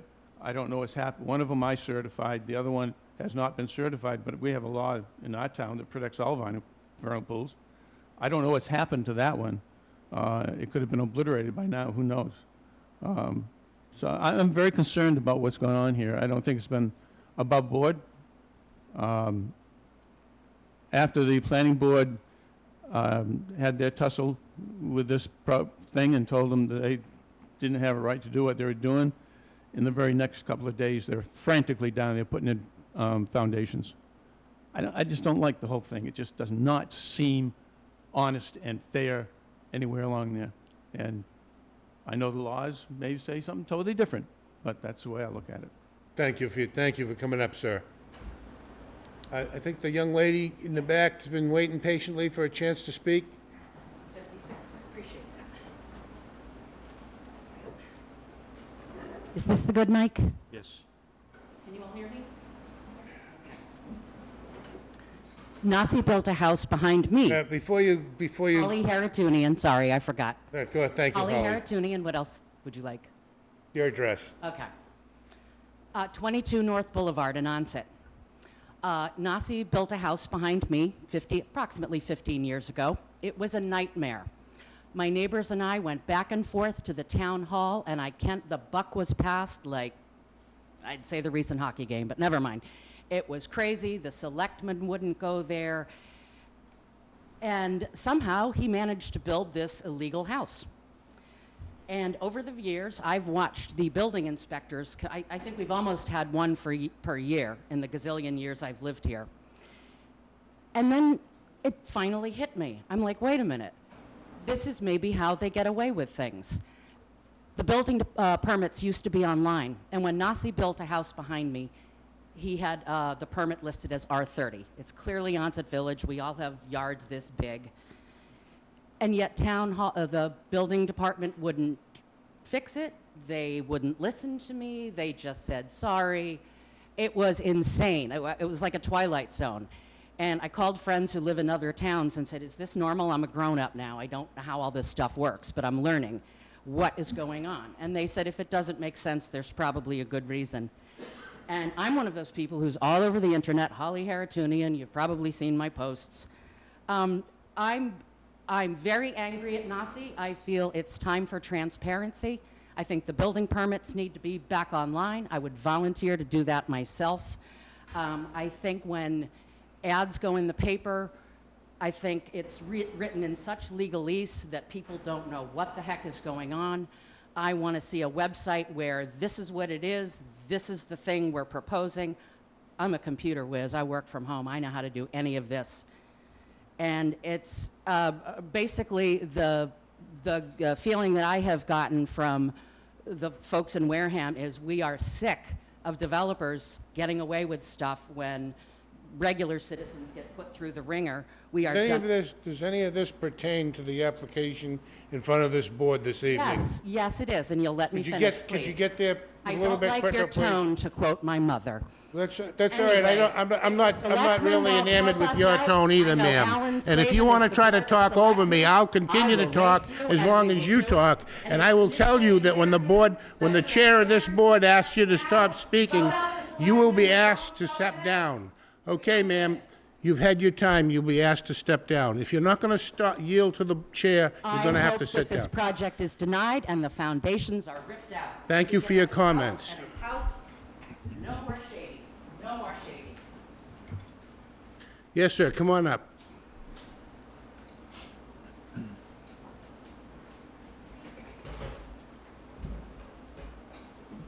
Good evening, everyone. Howard Smith, West Wareham. I think, can Mr. Smith be heard okay?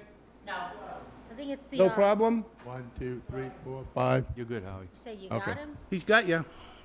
Okay. Howard Smith, West Wareham. First of all, I'm somewhat perplexed as to how this whole project got to this whole point in the first place. Primarily because 18, 20 years ago, I wanted to move off of Cranberry Highway because I was tired of the traffic. I approached John Jack Nelson, who was the owner of that property at the time. And we looked at it, we discussed it. He come right out and he told me that I believe what you're referring to is Lot 9 on the right of Stagecoach Road. He said, well, there might be a problem there because there's a vernal pool. So I kind of backed off. I said, well, maybe what I could do is look at the lot across the other side. It happens to be mostly the lot that Mrs. Florendo's house lives on now. At that time, there was a gentleman named Paul Soboleski who built the house in conjunction with Mr. Nelson. When I looked at that, inquired about that, I was told, well, we can sell you the land, but we can't give you the right to use the road. You will probably have to take and build a road through the back and come out onto Cranberry Highway. And I believe on one of the earlier plans that I noticed, it also shows a driveway cut on Cranberry Highway already. So that kind of leads me to believe that there were some problems way back when. I had a couple other things I'll back off on, but the other thing is looking at some of the building plans. I've looked at a few plans, I've done some work over the years, and I was always under the impression that when you submitted a plan, you submitted a complete plan and showed the whole thing. You didn't come back 6 months later and start adding on. There are some other issues. I have to kind of back off because of a professional nature, but altogether, I think it's totally wrong. I think it should be denied. That's not the area. There's just too many issues in the background, and this should be looked into a little bit further. So I'll leave it at your that. opinion is that the two structures should be joined? I won't tell you what my opinion Well, you is, to said, be honest with you. I'm just trying to make sure that you know, you said you think it should be denied. The request before us is to grant relief to separate. Okay. So if we deny, they can't separate, they have to have a trellis, a Okay. bridge, a walkway, something between the Right. two. All right. So That's what's in I'll front go of... the other way. I'll go the other way. I think it should be. You think it should be connected, or it should be No. disconnected? You would prefer for it to all go away, but with respect to this, Yes. you would prefer not to have a 300-foot breezeway. Yeah. Okay, that, I mean, Yeah, that's, we just have to make sure we know what the board is voting on, is yeah, no, kind I of... mean, I'm sorry, I don't want to see either breezeway. I think a 200-foot breezeway is totally ridiculous. As being on the fire department for over 55 years, there's problems with both of these things, believe me. Thank you. Thank you for coming up. Is there anybody else here tonight that would like to speak on this matter? Come on up, ma'am.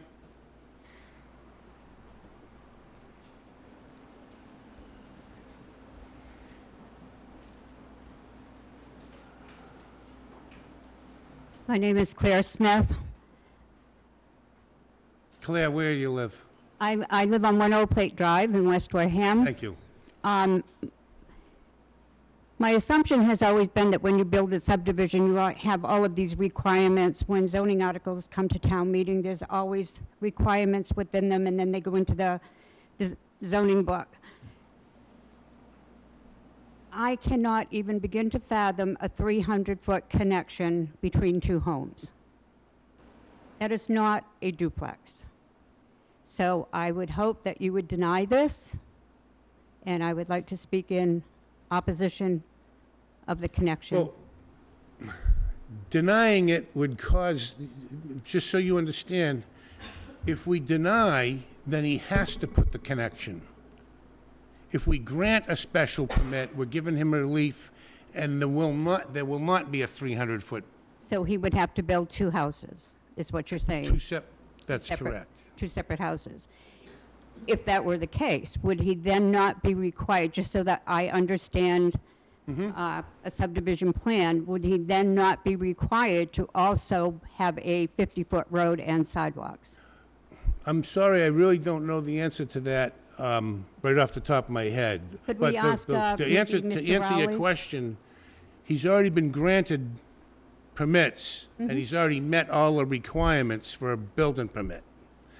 He's already been granted a building permit that requires him to connect the two. Two on one lot, two on another lot, both of them connected by what you refer to as a ridiculous breezeway or something. I forget your exact words, but horrendous, maybe that was the word.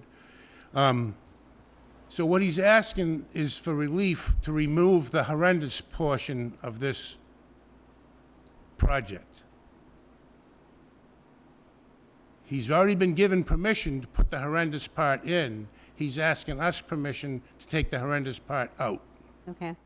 So if we deny his request, he has to put the horrendous 300-foot breezeway between the two in order to get a permit to build the second.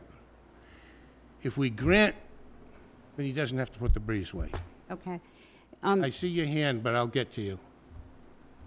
So if you grant, and he has two homes or four homes, which now becomes a subdivision, is there also a requirement? They don't become a subdivision, it just becomes two. 4 homes is not a subdivision?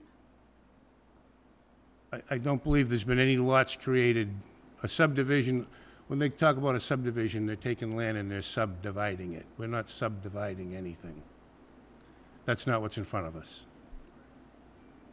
Okay, as Mr. Smith said, we had tried to buy that property, and we were told that the right-of-way, you had to go through. Ma'am, I can't speak to the advice you were given by others. Well, we were told they were unbuildable 15 years ago, but, yeah. That's, thank you. I know you've been up 3 times already, so this is your, you're welcome to come back. I want you to feel that you had your right to speak. I just want you to know that you're, 3rd time up. Please say it all the first time. Well, as other people have talked, it's reminded me of things. I'm Go ahead, sorry. go ahead. I No, don't no. get up and speak in Say front your of name people. again, though, just for the record. It's Heather Zine. I live on 14 Old Stagecoach Road. So Thank you, Heather. again, it's not probably a question for you all, but it's something that I feel I need to ask. When a builder gets a building permit for and submits plans for duplexes that are not attached by a 300-foot breezeway, but their garages are attached by a smaller connector, is it the builder's right to then just not build according to their plans? Because the plans in the building No, and to file... answer, I get your question, and I'll answer that. No, right now, he's required to build, right now, he's been given a permit to build a duplex. a duplex. Right. And that will be a duplex by him putting something between two, right now, there's 2 foundations on one lot. No, I know. There's 2 foundations on another lot. Yep. So let's just talk about one, because it'll mean the same for both. Sure. So there's 2 foundations on one lot.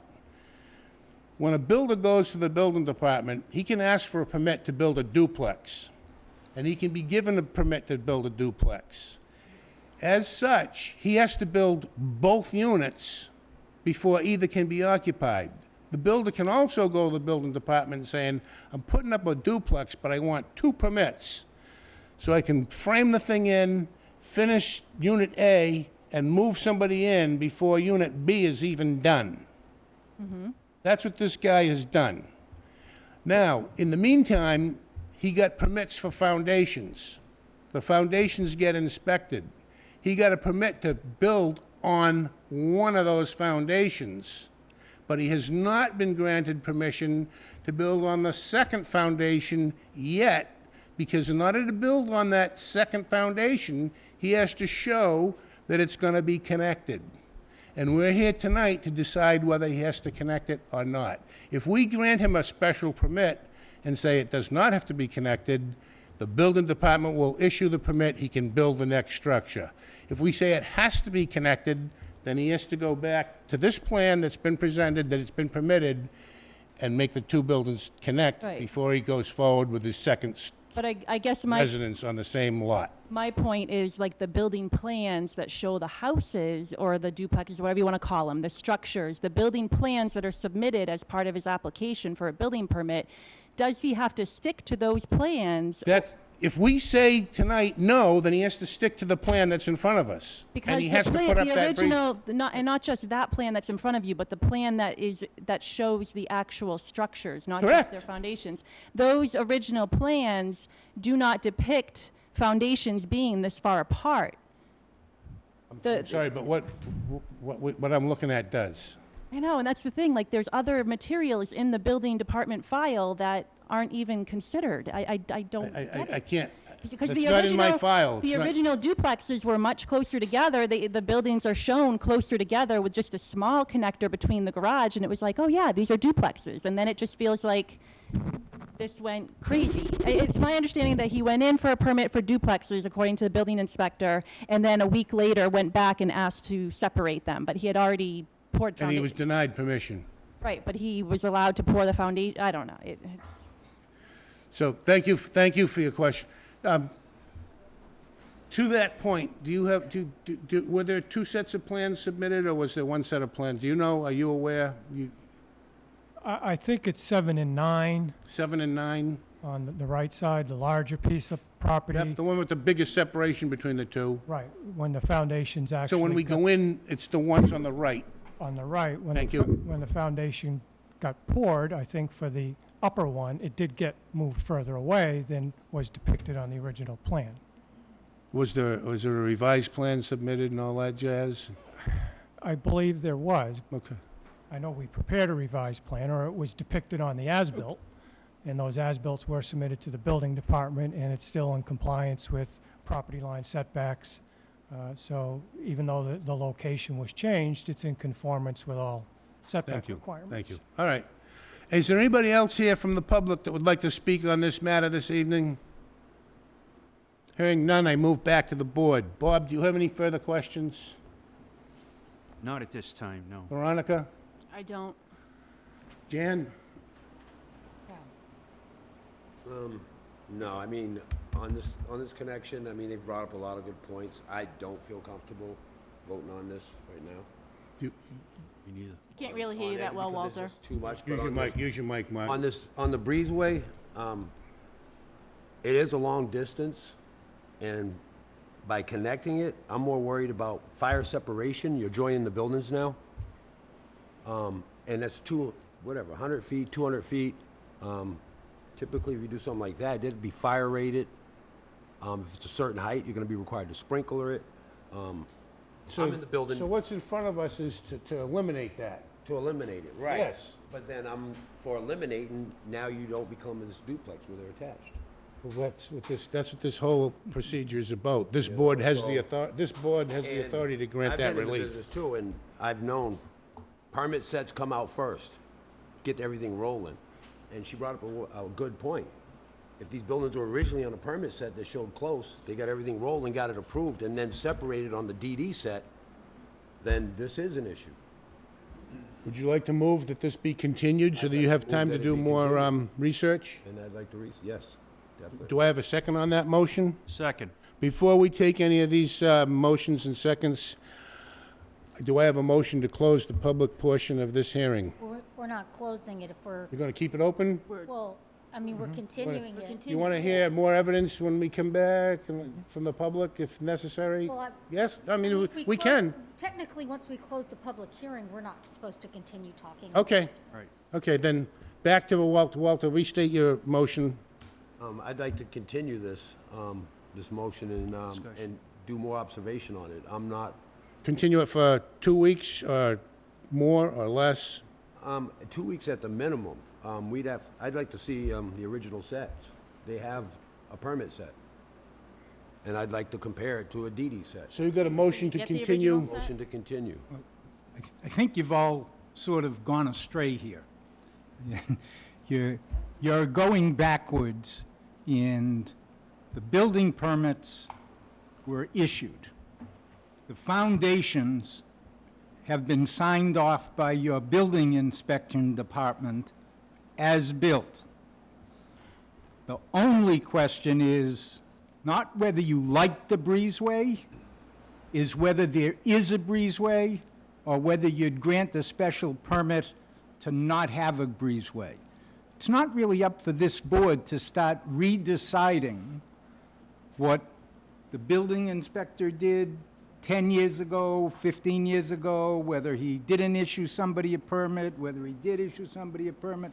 None of that is relevant. None of that should be part of this hearing. The hearing should just deal with the application that's in front of you. I have the I understand that, permits. and the reason I'm inclined to go along with the motion to extend is because it's been, the question has been brought forward as to whether the frontage exists and the conditions for a special permit. And if I'm hearing it correctly, members of the board aren't satisfied that the conditions for a special permit have been met. That's really the only reason I'd be looking to... You should be looking at the denial letter that's before you, that's written by your building commissioner. His issue is what's more detrimental to the area. Virtually everybody that came up here to speak, other than those that were just Nazi haters, were telling you that they don't want a breezeway. That's ridiculous. That's would make no sense. We don't want that in our neighborhood.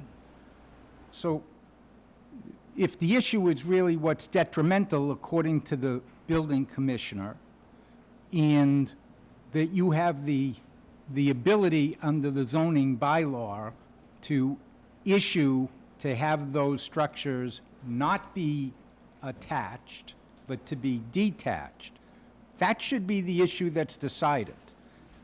If somebody else wants to go back, and I know we can start confusing things with, well, the questions on the lots. We're not talking about subdividing anything. There's no subdivision here tonight. Anything that took place in front of the planning board has nothing at all to do with the questions that are being brought forward to you. And it doesn't make a difference that your complaints about whether, or the discussion about whether Old Stagecoach Road, which is really an ancient pathway that's been on the records at the Registry of Deeds since the early 1880s, as to where exactly it is. Pathways, we don't necessarily know where exactly they are. There's what's traveled on over hundreds of years. The other houses that exist there because they got frontage on Old Stagecoach Road or pathway, or those houses wouldn't be there. You have a stamped engineer's plan. So the stamped engineer's plan is telling you that there's more than 200 feet of frontage on each lot. Are you prepared as a board to start questioning a stamped engineer's plan because of an assessor's record that is stamped on it? These are unreliable, these are not surveys? That doesn't make any sense. If you know what an assessor's record is, you can't go by it for any legal purpose. You can't go by it for a mortgage plot plan, you can't go by it for title insurance, you can't go by it for how far away you are from the front of the lot to the back of the lot to the side of the lot. they're for a different purpose. They don't necessarily show ancient ways on them.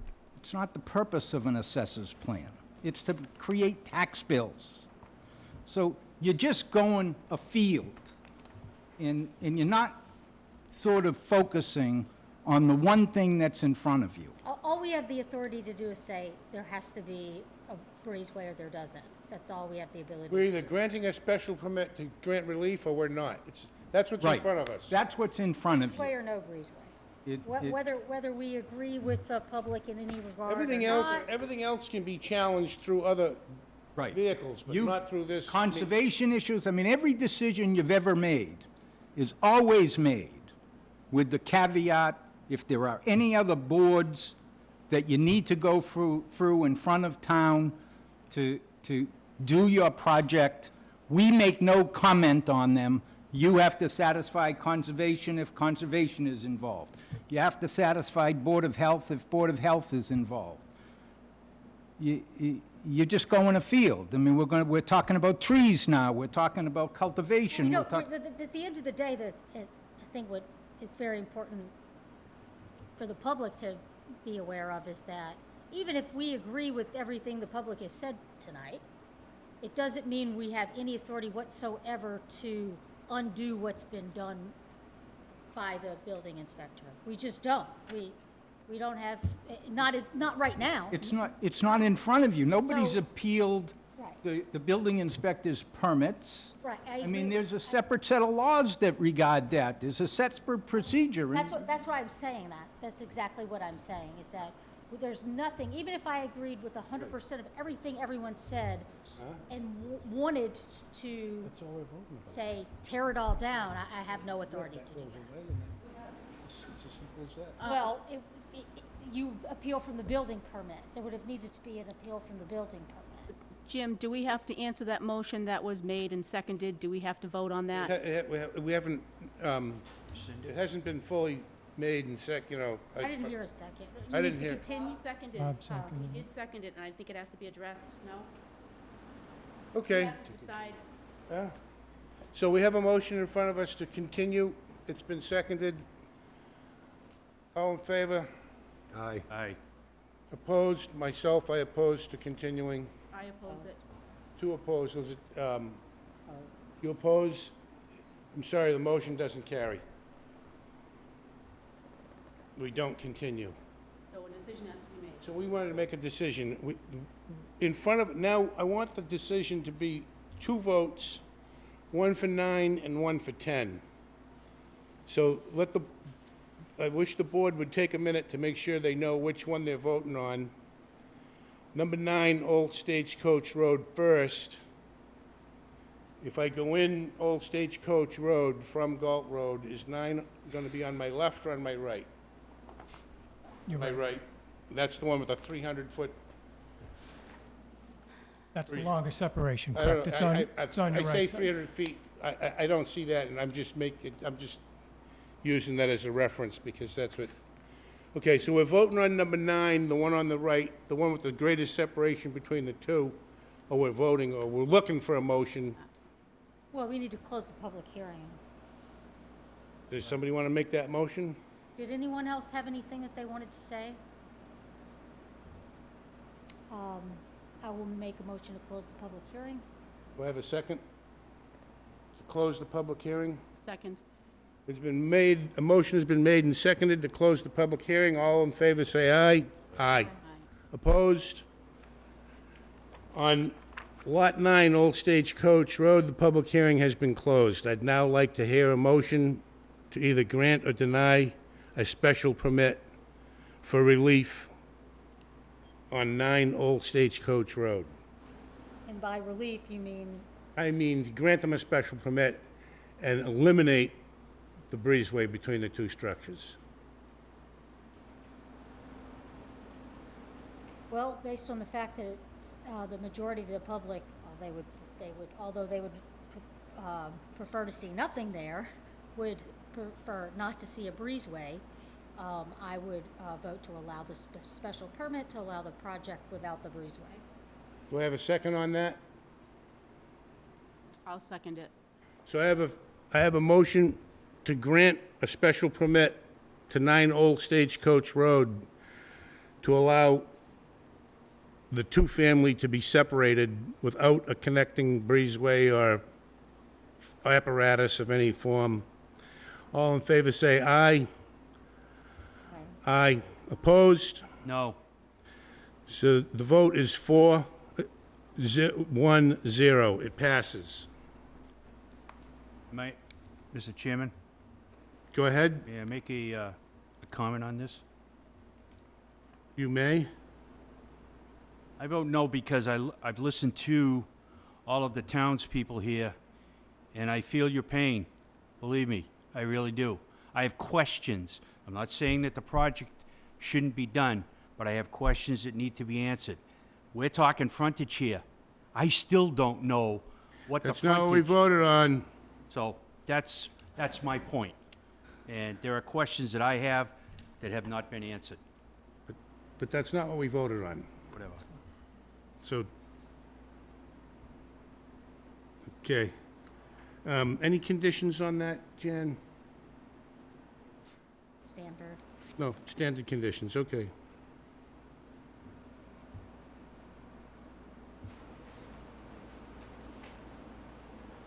Not detrimental, not granting a special permit.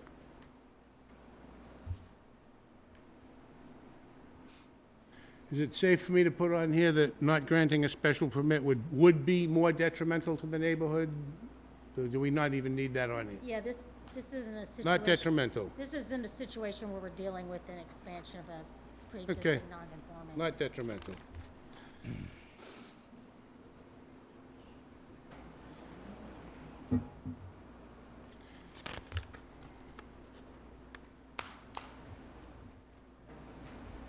So that's number 9. I'm going to hand the folder to my left and ask you guys to sign. When it comes back over here, I want you guys to sign. Bob, I want you to sign, and behind your name, I want you to put that you voted, you were the dissenting vote. Now we move to Lot 10, Old Stagecoach Road. And I'd like to close the public on that first, and then take a motion. So moved. So moved. Do I have a second to close? Second. It's been moved and seconded to close the public hearing on number 10 Old Stagecoach Road. All in favor, say aye. Aye. Aye. Opposed? It passes unanimously to close the public hearing. I'd now like to hear a motion on number 10 Old Stagecoach Road. I make a motion to allow the special permit so that the project can proceed without constructing a breezeway as requested. To add, I make that motion because my only choice here is to say you have to have a breezeway or not. And from what I've heard, the public does not want a breezeway. So we have a motion to grant a special permit. Do I have a second?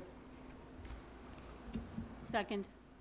I have a motion. It's been made. It's been seconded to grant a special permit for Lot 10 Old Stagecoach Road to allow them not to connect so they can construct a multifamily in 2 separate structures on a single lot. All in favor say aye. Aye. Opposed? No. It passes 4-1-0.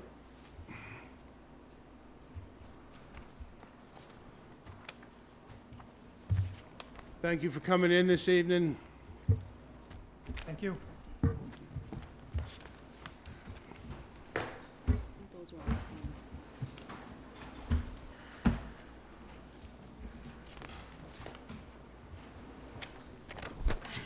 Sent it down yet, he's still signing it.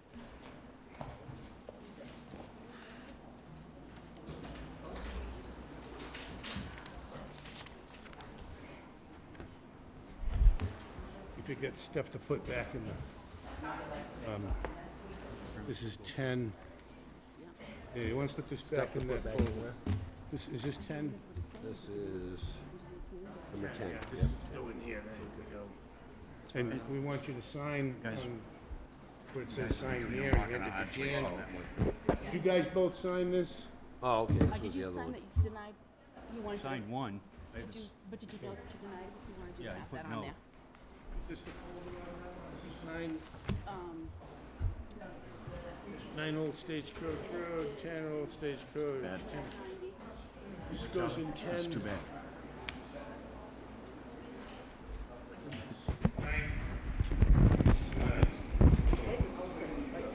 I couldn't say much because they filed with the Superior Court against the planning board's decision to deny the This is Form the A one that's, plans. yeah, that goes in the folder. It wouldn't have made any difference even if I could say something.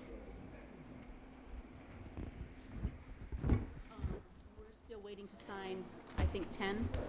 We don't have that paper. Hang on.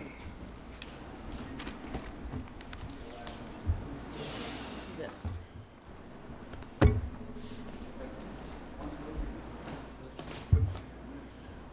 I think last but not least is the Onset Fire Department. 4810 Cranberry Highway.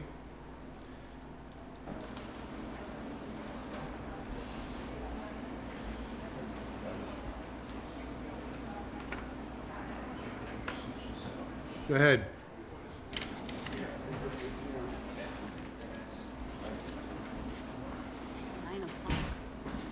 Just wanted to throw that out there. Oh, I'm always aware of the time. And we've only got a couple hours to go, because this one's gonna be easy too. We have a couple of hours to go. We're kind of taking a little bit of an informal recess. One of the board members had to leave the room for a minute. You all done with this? It's all set. All set. Okay.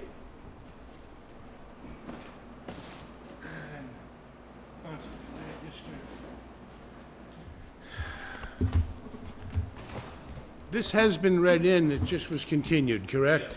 That's right, we heard from you already. And we're gonna continue to give everybody a couple of minutes here because I'm gonna give you one of these for you and one for Jan. I'm gonna give you one and give you one. I'm ask you to share that with Jan, because it looks like I only have... How you doing? Good to see you. It's the same one we have in here. Is it the same one you have in there? Okay, then I'll put that back in the folder. Thanks. Thank you. Make sure you leave one for Jan, she's out of the room, and make sure you leave one for Bob down the end, he's out of the room at the moment. Thanks.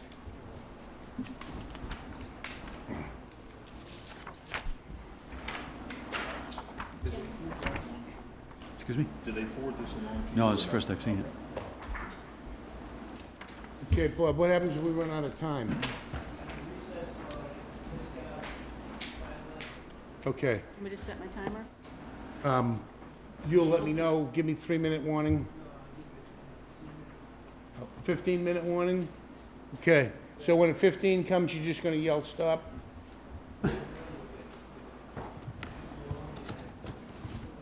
You're telling me 15 minutes now, correct? Hour and 15. Oh, 1 hour and 15 minutes is all we have left. Hopefully this Oh, takes like 5 well, that's way minutes. better than 15 minutes. You'll tell me again in an hour, if we need that. Okay. Just so, while we have a couple of members out of the room, just so you applicants understand, we only have 1 hour and 15 minutes of recording time left under the continuously running recording right now. If 1 hour and 15 minutes should pass, we're gonna stop. He's gonna have to whatever magic he has to do, put the 8-track tape back in the VCR or whatever. I don't it think we're gonna, I think we reached 10 o'clock where if we gotta, is. And hopefully we won't get there, but I'm just telling you in case that should happen. When we yell stop, we'll stop, but it won't. Like I said, I hope that doesn't happen, but I can't promise it won't. And again, we still have a member out of the room. I don't think there's anything in this file here that I need to distribute. You guys have given us what we need in handouts already? Yeah. Okay. Bob, you have a couple handouts in front of you. Jan, you have a couple in front of you. We also have a response from from Charles Rowley. Everybody should have had a copy in their folder. And we're back online. Go ahead. For the record, Jonathan Novak, Conoco Engineers and Scientists. You guys- Joe Sullivan, Daedalus Projects. I'm the owner's project manager for the project. Ted Galante, Galante Architecture Studio, architect for the project. Pam Pike, chairperson for the Onset Fire District. Raymond Goodwin, Fire Chief, Onset Fire Department. Thank you all. Who's going to do the talking? I'll start off, and then any of the tough questions they all can answer. So, What's the easy stuff? So we were here about a month ago. There were some outstanding questions, and then also Mr. Rowley hadn't had time to, or hadn't done a review on it. So for the drainage purposes, the plans that you guys have in front of you, along with the letter, are all of the updates regarding any of the outstanding questions from the last time that we were here, and then addressing any of the comments from Mr. Rowley. If you guys want, we'll run through it real. I think, just as a, I was not here for the. And you haven't had a chance to review, did we? Well, I think for Mullen Rule to come into play, you have to be present when it's opened. I think you might be right, and Jake's not here, so we may be forced to continue, you guys. I can see if I can. She's check. looking at, she's, I still wouldn't be able to vote tonight one, because I two, haven't. three, four. We got 4 other members that were here. All it would mean would be all 4 other members would have to unanimously agree. You need 4 for a yes, not 5. Yeah. So it's up to you guys. Oh, we'd like to continue. If it goes to other than 4-0, then we'll have to continue. Then you have to reapply or something, you know? You can't get a. 2 and out. You can't get a do-over. If they vote no, we have to reapply. So if you get 1 no out of 1, 2, 3, 4 people, she can't vote. You need all 4 of us to say the same thing. Sorry, just a point of clarification, why can't you vote? So I was not here for the. She missed the opening meeting. Your initial hearing, I the see. first day, day 1. I see, Yeah. thank you. And there is a rule that allows a Mullen rule. member to miss during the course and read in, watch the video and vote, but I don't think it applies to a situation in which you missed the first hearing. I see. And I wouldn't be able to vote tonight anyway because I haven't watched it. So you guys want to chat amongst yourselves and decide if you want to gamble on a unanimous decision? Can you also, how would we know, when is the next meeting, if, the next The hearing? next meeting would be, it'll be in July, I can tell you that much.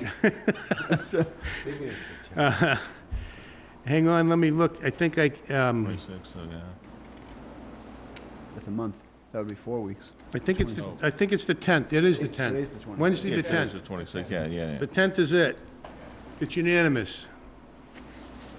And at the meeting on the 10th, is there a way of knowing now whether we'd have the quorum required to make the proper vote with the people who are here? Can you tell me if it's going to rain or shine on the 10th? So I don't, I don't think that I would be precluded from. Have I'll enough be here on people, the but they 10th. need a unanimous vote from the 4 that are here. I have So- no plan not to be here, so I plan on being here. Yeah. I plan on being here. I plan on being here. And in the meantime, if we do continue, Yeah. you'll have had the chance to review. I and see, you- and that would make you voting eligible. Okay, I didn't understand that part. I Okay, had some thank you. concern that the rule wouldn't apply if you missed the first hearing, but I just reviewed the statute very quickly. She's good. So if you think you might get 1 dissenting vote, then you can request a continuance. My question is on the continuance, could we be heard first on that agenda? I have no problem with that. I don't have a problem with that. This was an exceptionally long night. Yeah, We are usually out of here. And I applaud you for everything. Yes, you guys. And if you were steaming angry right now, I would understand. Should we confer? Well, If you got, yeah, take a couple minutes to chat. minimum, we should kind of just go through everything that we've taught, that we've Yeah, changed just on the give her a plan. quick update. No. Well, and it really will. Well, I have a question, whether we could hear things and then continue it so that, We can hear things and not make a decision and Could I- continue later. Could I just ask one quick, if we went through the information and it got to a point where could we ask for a continuation at that point? You can ask for a continuation further into the meeting. if your feeling is I'd that like to somebody's gonna continue. say no, We'll want or we to, need information. we'll want to make sure to notify Nazi and Jake that they need to watch this hearing so that Yeah. you come back. And vote, Then we definitely then will have there'll a be quorum. 5.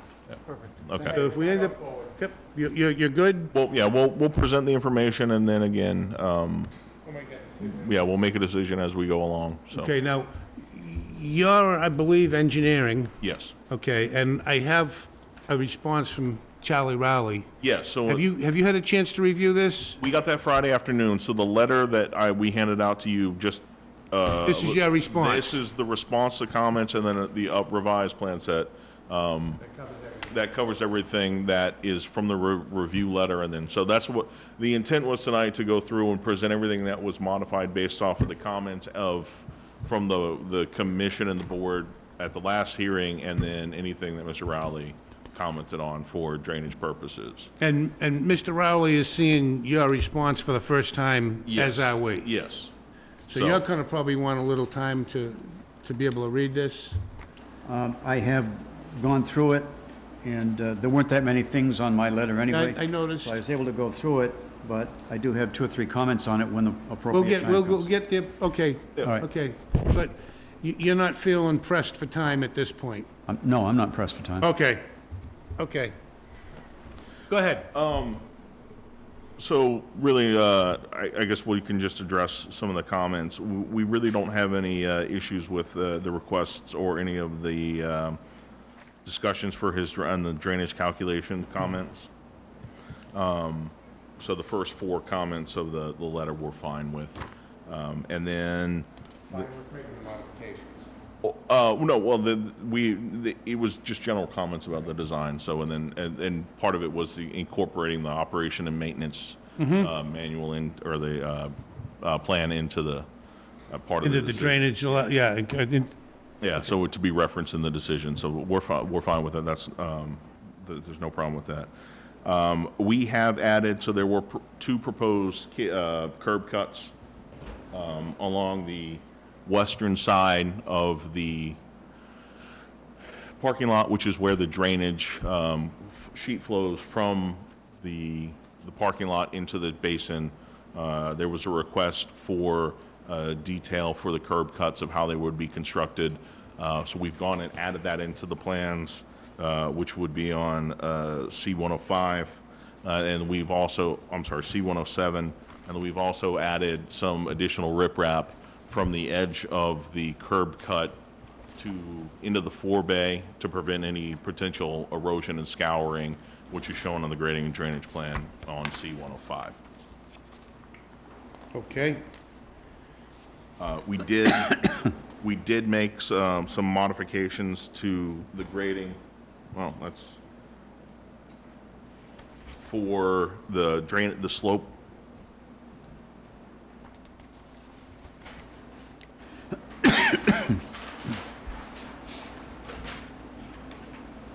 $105? Yes. Originally, this just kind of, this sheet flowed and came around and then potentially would have gotten into the trench drain along the front of the basin, or I'm sorry, in front of the apparatus bay. What we've done to modify that, because the roof line also changed from the original design, there's no gutters along the eastern side of the property, or the eastern side of the building. So we've installed. And the eastern side of the building would be Is this here. if I go in from the lights, The So when you- building's gonna be on my left, and this would be the end furthest away from the Furthest away lights. from the building, yes. Okay, thank you. So what we've done is we've regraded this area and then installed an area drain so that any of the flow that comes in off of this property will bypass the trench drain in the apparatus bay and discharge into the stormwater basin. The stormwater basin was sized to accommodate that to begin with. It's just separating the drainage facility from, so that we're not overloading potentially where sediment is going to be coming into it. So it's pure clean runoff into a little small nyloplast yard drain and going down.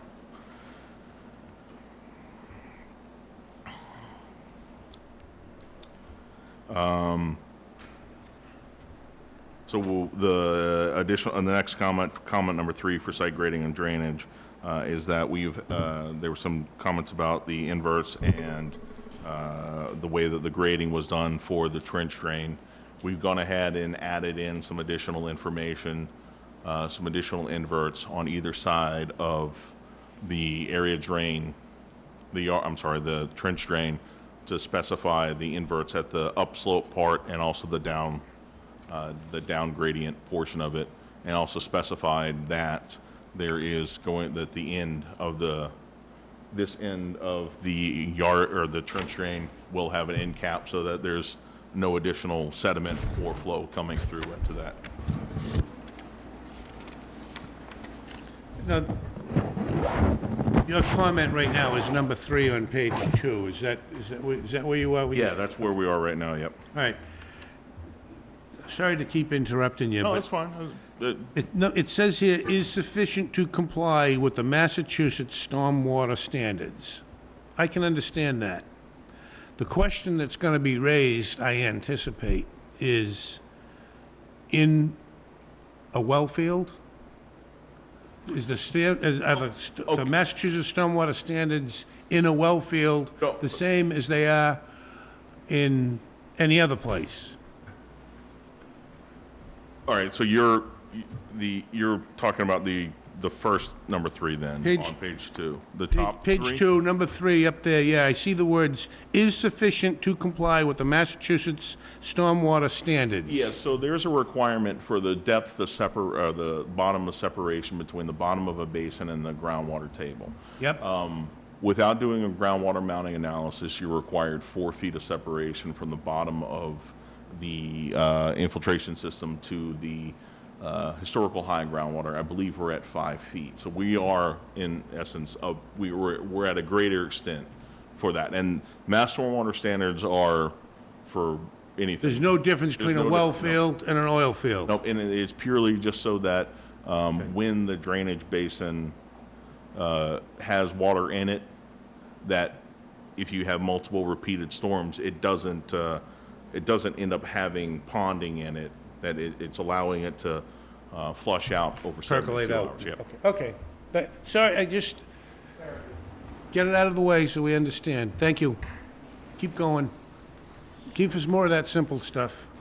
So the comments that I just addressed were 1 through 3 when I was talking about the plan of the site grading and details. Okay. So we're now on to the 3rd page, number 4. And there was a discussion, or there was a concern about the oil water separator and the drainage pipes that cross it. It's kind of, there's a lot of piping going along in the area, so that's this area right in here. Okay. The inverts we've added additional inverts in there to show that there's no pipe conflict and to kind of walk everybody through where the pipes are going to go. So it's just to show that there is no pipe conflict in that area. We just cleared that up a little bit.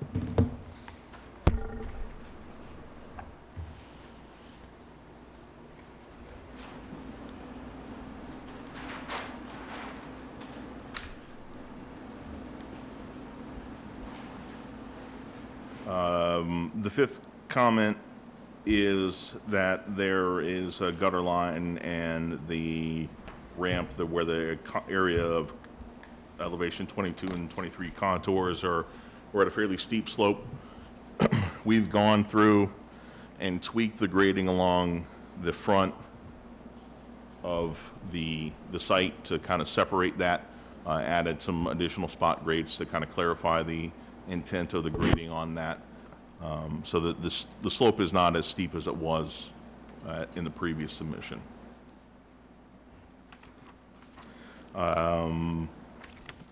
Could you just help me, could you point on there and show me where the apparatus ramp is? So this is the apparatus bay. Oh, bay, okay, So okay, so, the discussion, the concern was in this area. Okay. Kind of along this front, there's a lot of grade.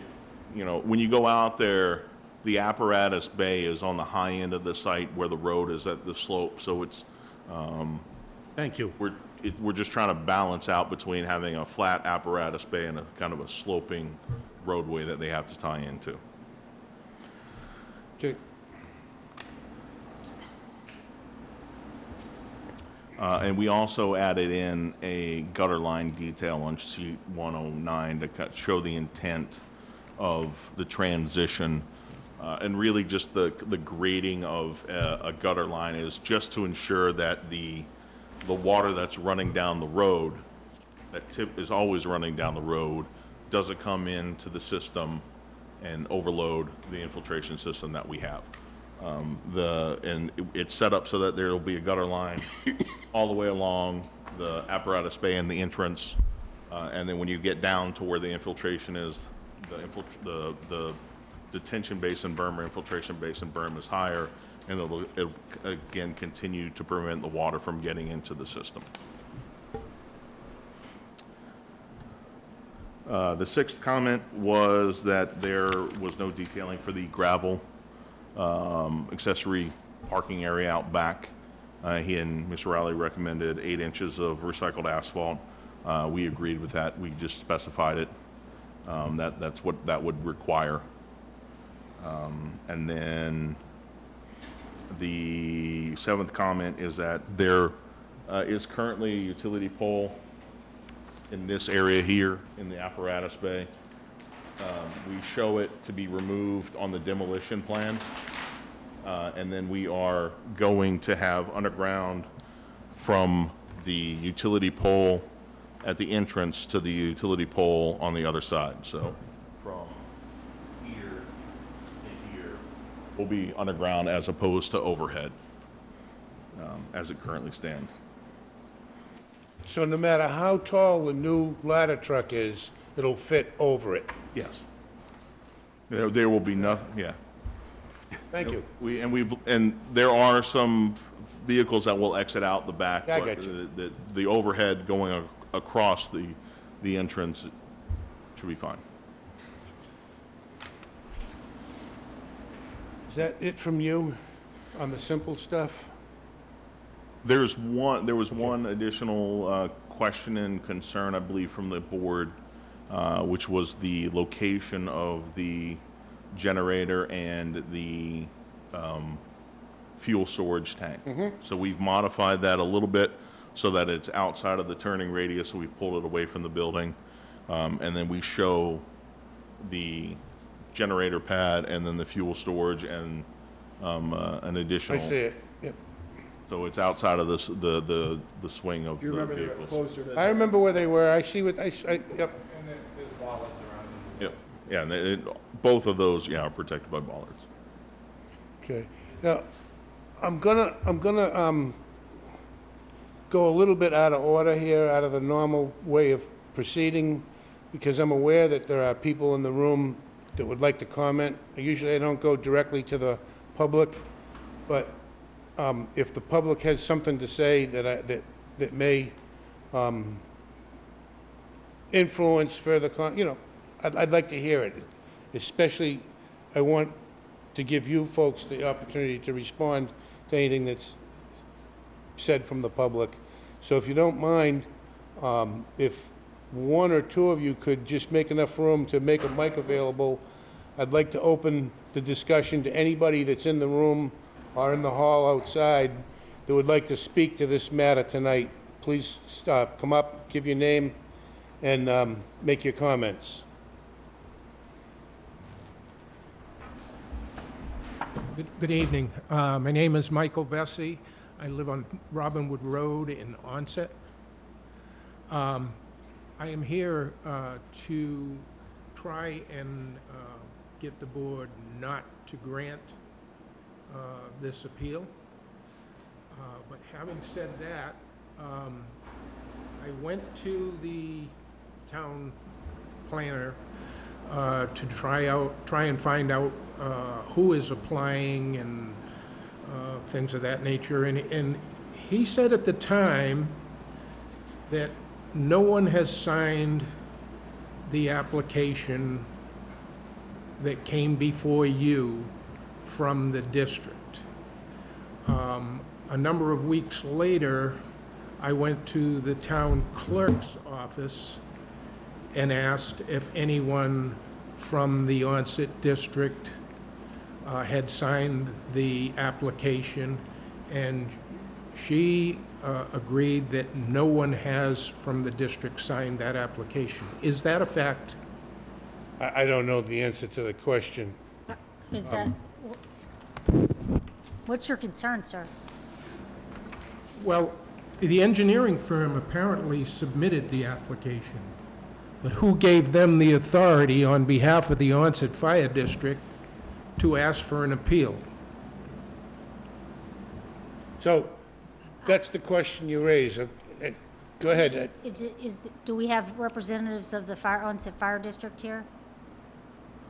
To answer the question, Did the engineering firm have the authority to file the appeal on your behalf?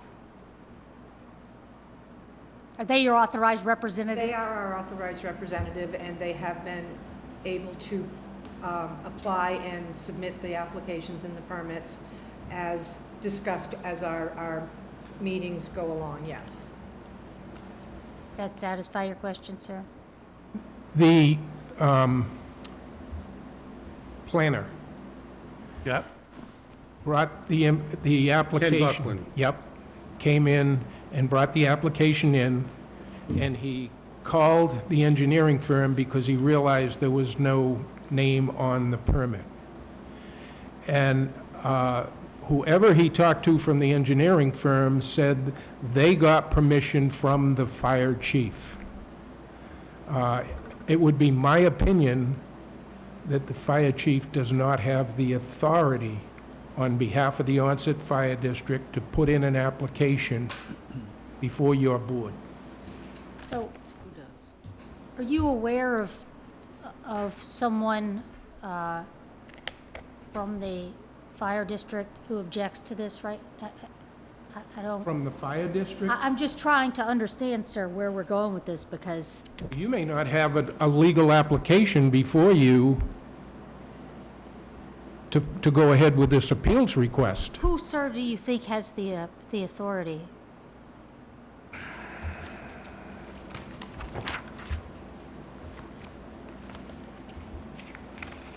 Under Article 6 of to answer the question, bylaws, Onset Fire District, revised and updated May 20, 2013. If there's a more current version, I apologize.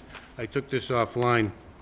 Article 6, Fire Department, Section 1, Fire Department shall consist of a chief engineer, blah, blah, blah. Section 2, there shall be an appointed board of engineers consisting of a chief engineer, 2 assistant engineers. The Prudential Committee shall appoint the chief engineer and 2 assistant engineers for an indefinite period of time and shall fill any vacancies in such offices. The Prudential Committee may remove the chief engineer or either assistant engineer for cause at any time after. Subject to limitations imposed by Massachusetts general law, the chief engineer shall have full and absolute authority in the administration and operation of the fire department, its personnel, including without limitation, the assistant engineers and blah, blah, it goes on and on. So I believe the chief, in fact, does have the authority to grant that permission, based on what I'm reading here. What you're reading there gives him the authority under the conduct of a fire situation and the active work of the fire station. The authority under the Enabling Act for which we purchased the water department, is to establish a prudential committee with 3 members with staggering terms, Yeah. and a Board of Water Commissioners with 3 years with staggering terms, who the engineers shall have control, the fire department engineers shall have control over all fire department personnel. The water commissioners shall have all control over water department property. Now, one of the issues here is, whose property are we on? Because the property that was originally purchased, in its deed, the property designated above is shown on a plan to be recorded herewith, drawn by Alan Beal, and entitled Plan of Land in Wareham, Mass., showing proposed taking by eminent domain, Sandy Pond and surrounding areas for water supply. You have an issue of whether a fire station can even go there. If this land is designated for water supply, then it can't be used to build a station on. And if it's under the jurisdiction of the water commissioners should be putting in this application before you. If it's under the control of the fire district, then the prudential committee should be putting this application before you, not the fire chief. So frankly, sir, I think that the proper parties to complain about this issue or assert this issue would be the ones who feel that they have the right, right? So, in other words, there isn't anyone from any of these other entities here saying, no, you don't have the right to do this. That's who would be entitled to assert an objection here, right? You're referring to the water commissioner and the prudential committee? Yes. Okay. So no one from these other entities you're suggesting have the proper authority. No one is here objecting as to how it's proceeding. Okay. So, based on that, I'm not inclined to,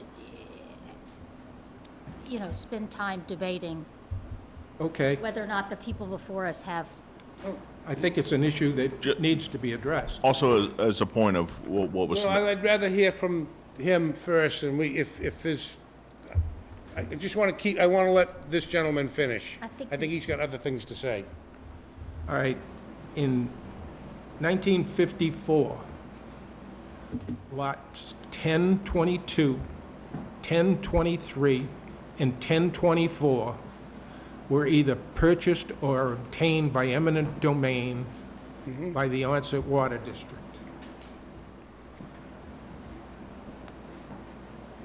The vote that the district authorized the water commissioners to purchase a parcel of land from the state of John Burke for the purpose of obtaining protection for the well. That was one parcel. The other parcel voted that the district authorized the water commissioners to purchase a parcel of land from the National Cranberry Association for the purpose of obtaining protection for the well.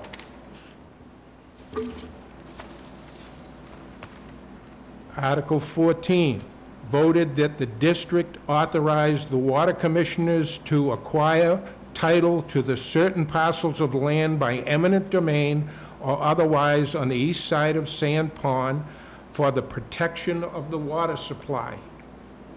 You cannot have protection of the well, you cannot have protection of the water supply with complete destruction of a lot of land that has occurred at this point. There are no building permits, no nothing, and those 3 lots have been totally stripped of all brush, woods, and other things situated on them.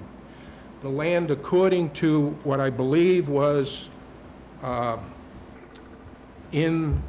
at the meeting to go ahead and build the fire station, it was discussed that there were no feasibility studies, no environmental studies, no engineering studies by the district engineers, and that there was an environmental impact that they believe was for the box turtle.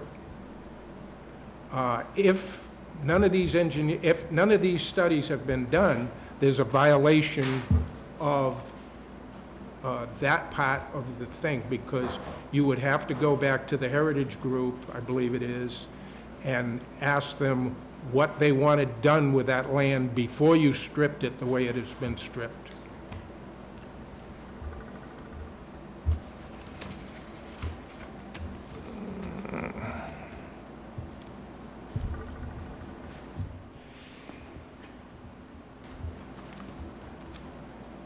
Is that it? Are you finished with your oh, okay, you're looking for something, or you're gonna pass out?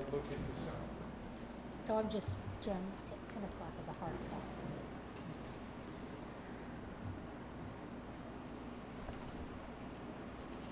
Thank you.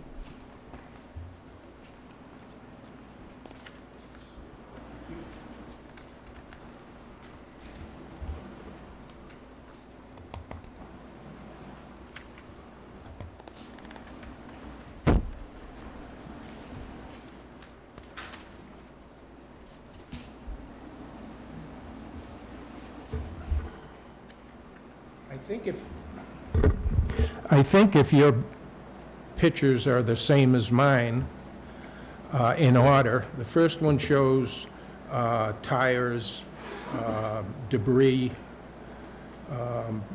wheel rims. The second one shows mattresses, metal material on it.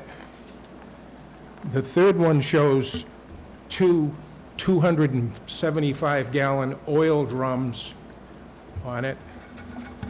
And the last one shows computer parts, monitors, typewriters, and other debris in it. This is on the Water District's property, and it is just above Lot 1024.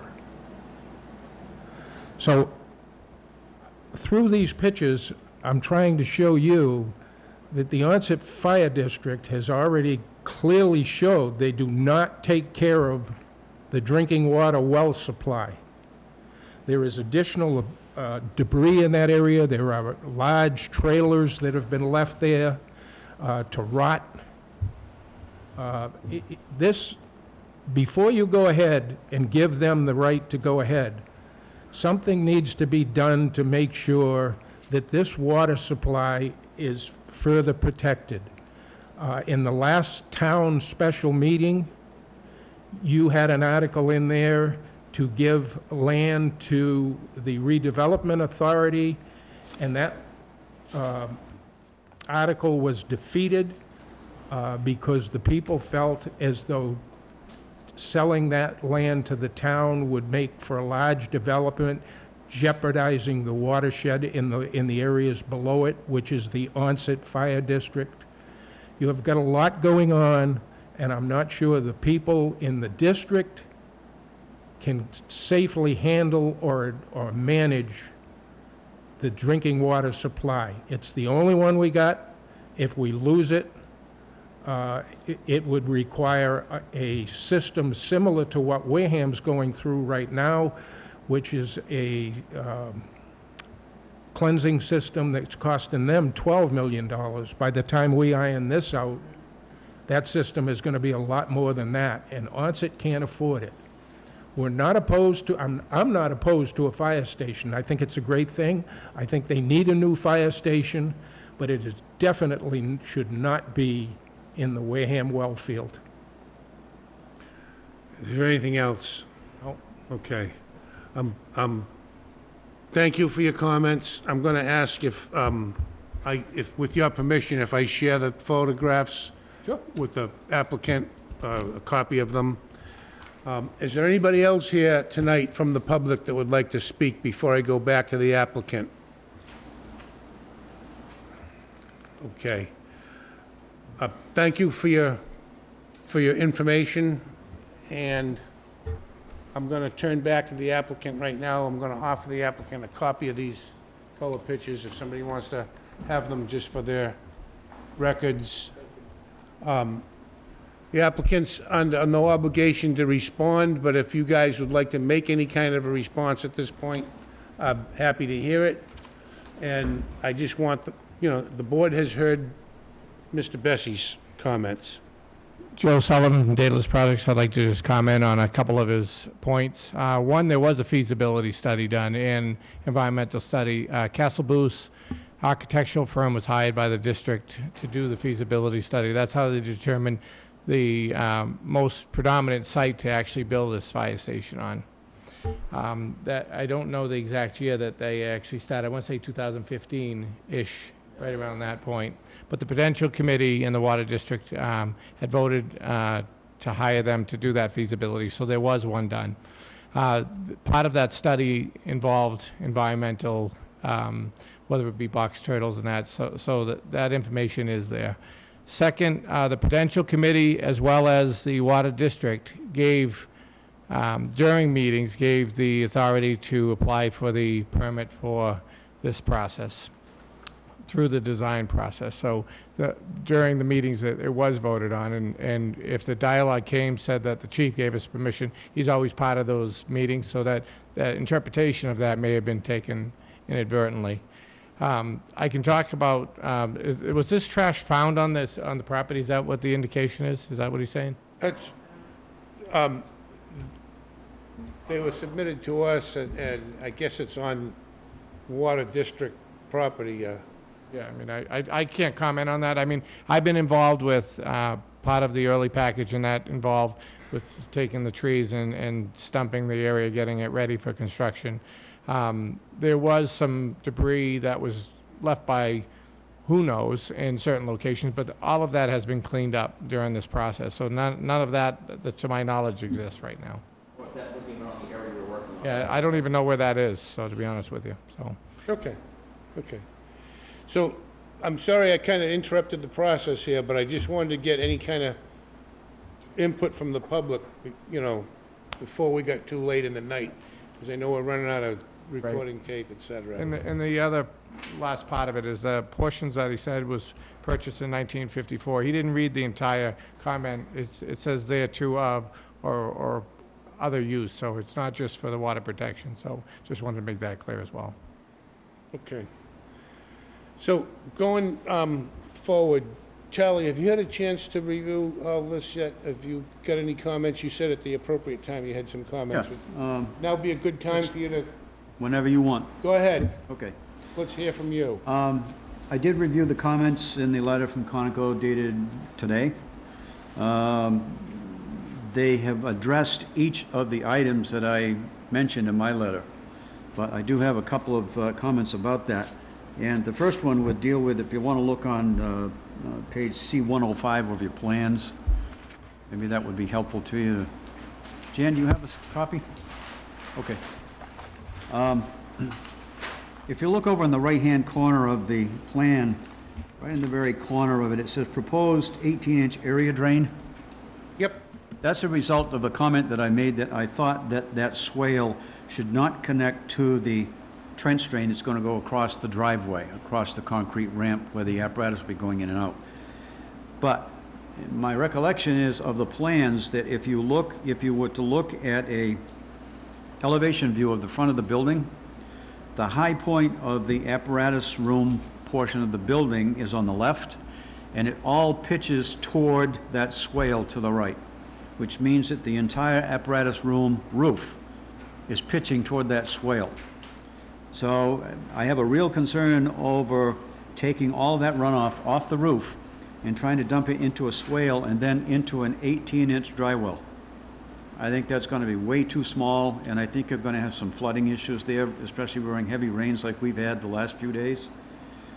My suggestion is that you calculate the area of the runoff on that roof and size a swale that you've got plenty of room for, not size a swale, but size that area drain in such a way that it will handle the runoff that could come off that roof. So from 18 inches to Whatever. some other It might be a size. standard leaching pit, which is 6 feet around with 4 feet of stone. I don't know what it'll take, but it's gonna.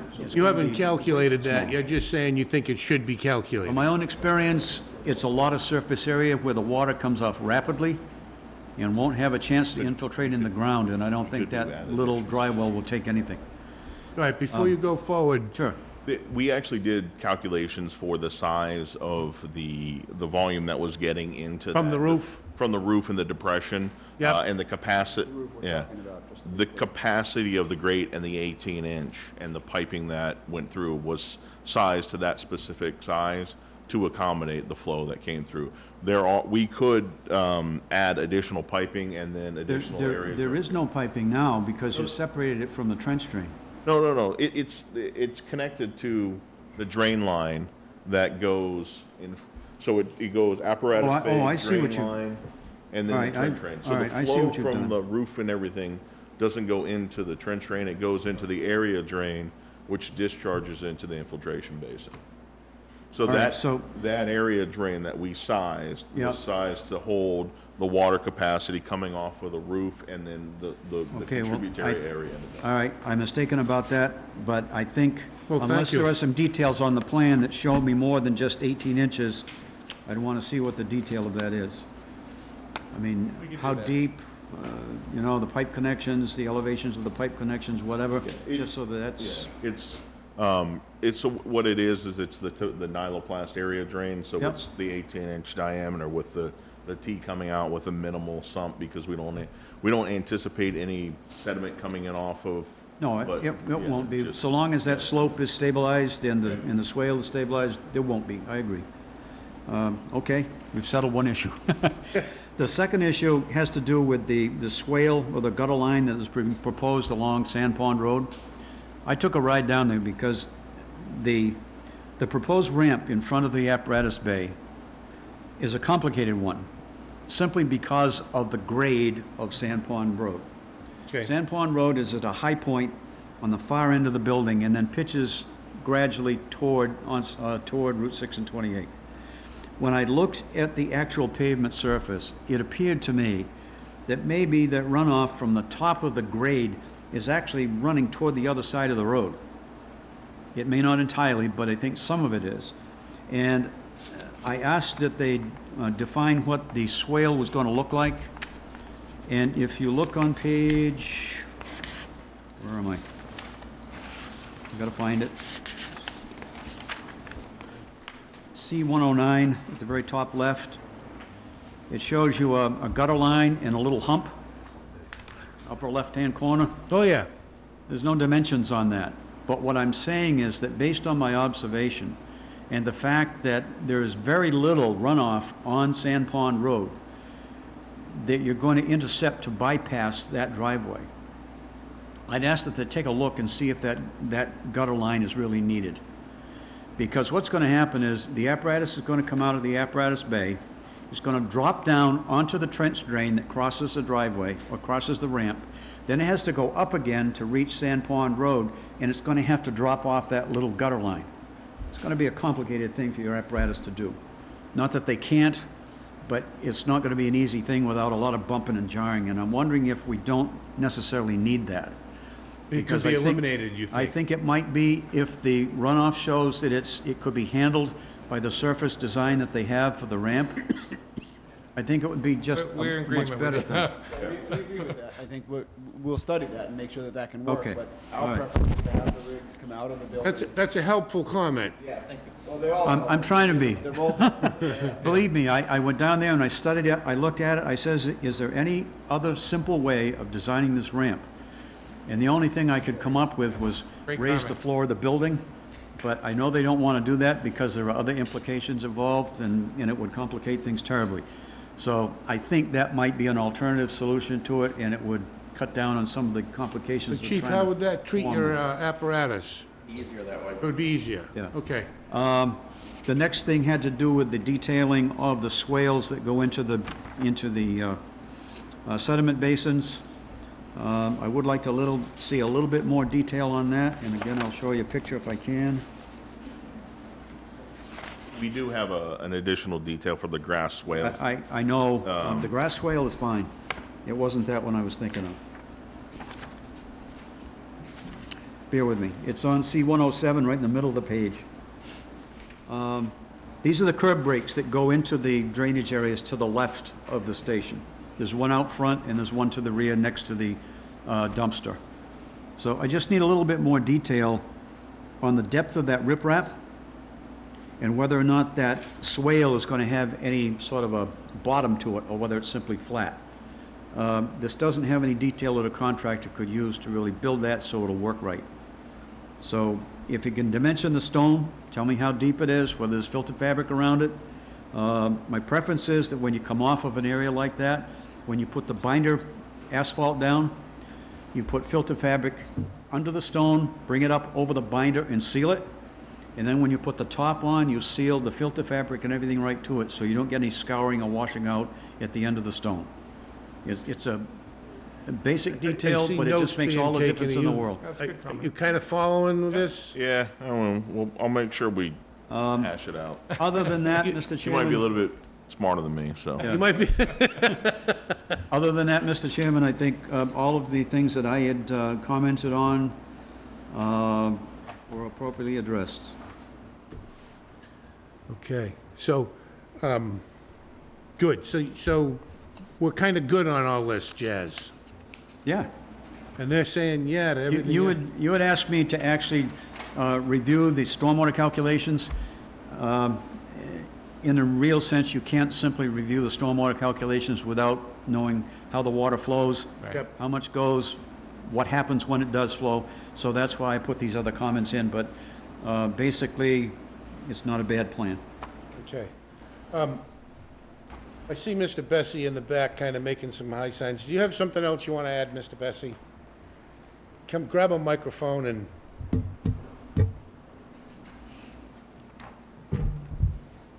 He's, just for the record, he's handed me a couple of documents. You want these added to the file? Yes, please. The gentleman to my left indicated that I made a misreading on the 1954 articles.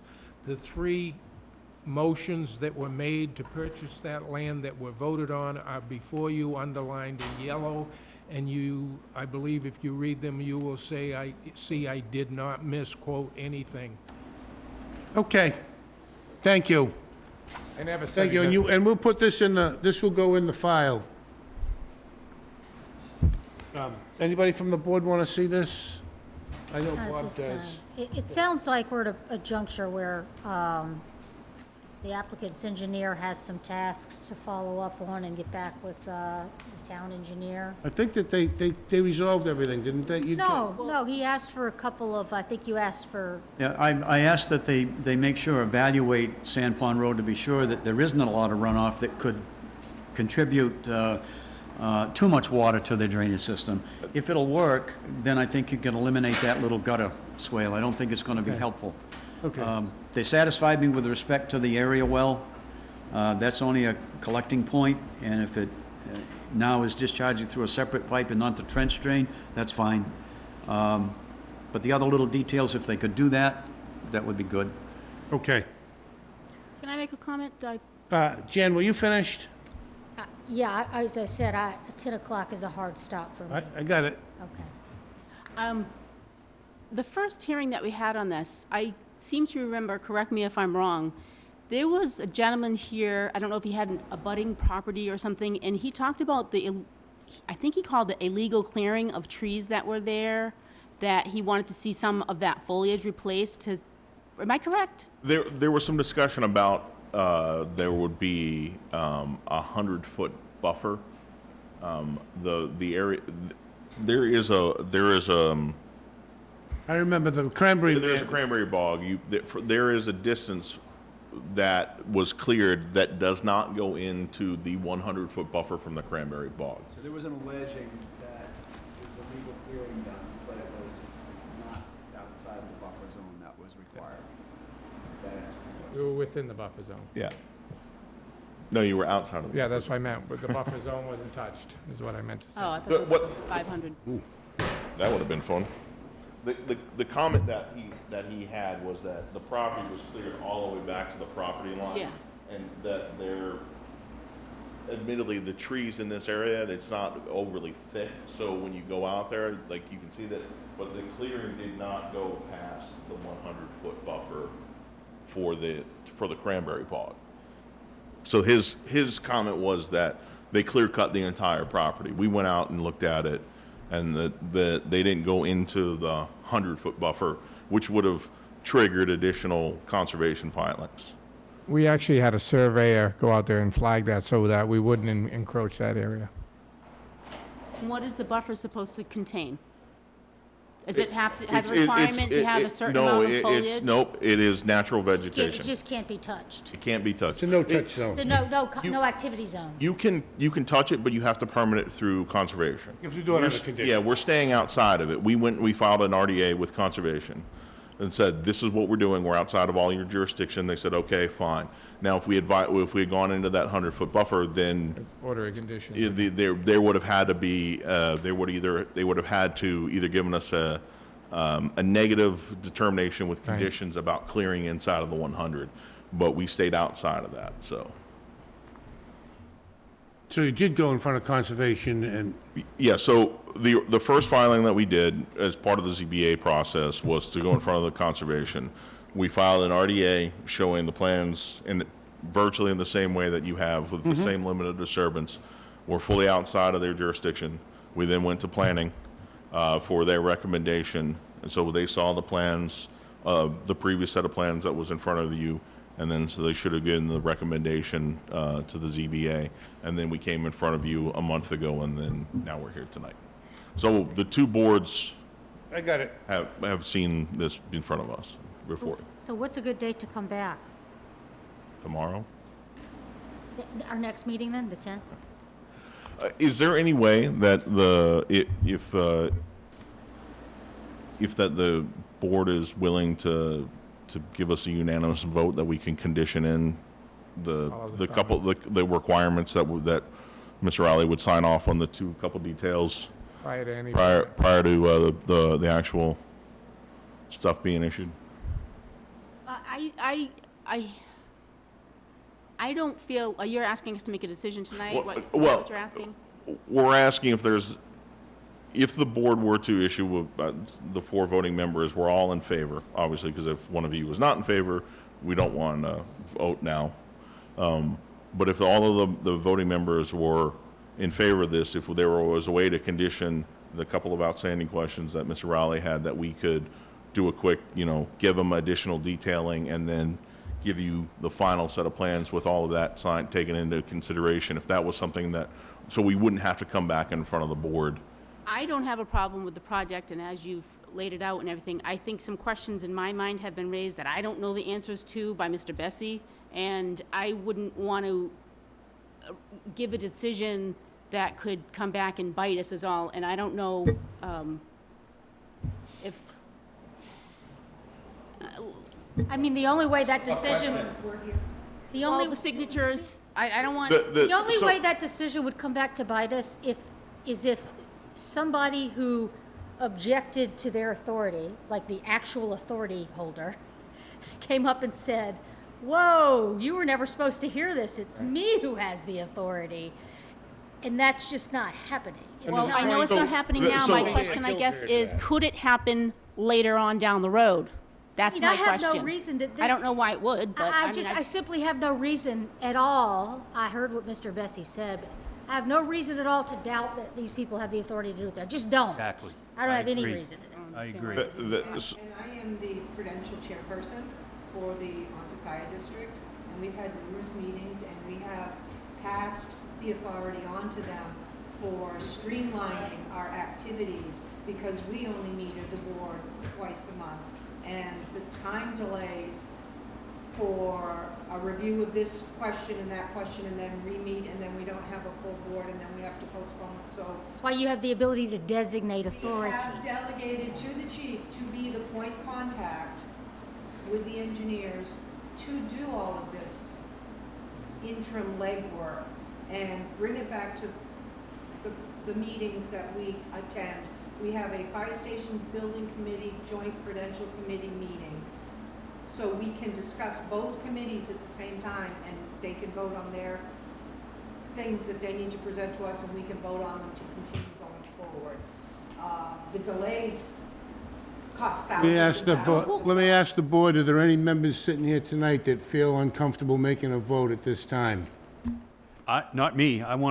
I think this should be voted on Your decision, tonight. is your mind made up? I don't have I'm a not vote. asking what your I'm not vote. voting tonight. Okay, Walter, is your mind made up which way you vote? I have I don't want to some- know whether you're yay or nay, I just want to know. if Right your now, mind- I'm indecisive then. You're indecisive, so I'd if a probably, at vote this were moment, happening I'd right vote now, no you would and probably continue. vote no and kill it. We continue, right. Therefore, I would make like a to add recommendation that we hear a motion. Nope, we've got a 4-minute window here to get this either continued and close this meeting for the evening, or we're gonna run out of tape, so.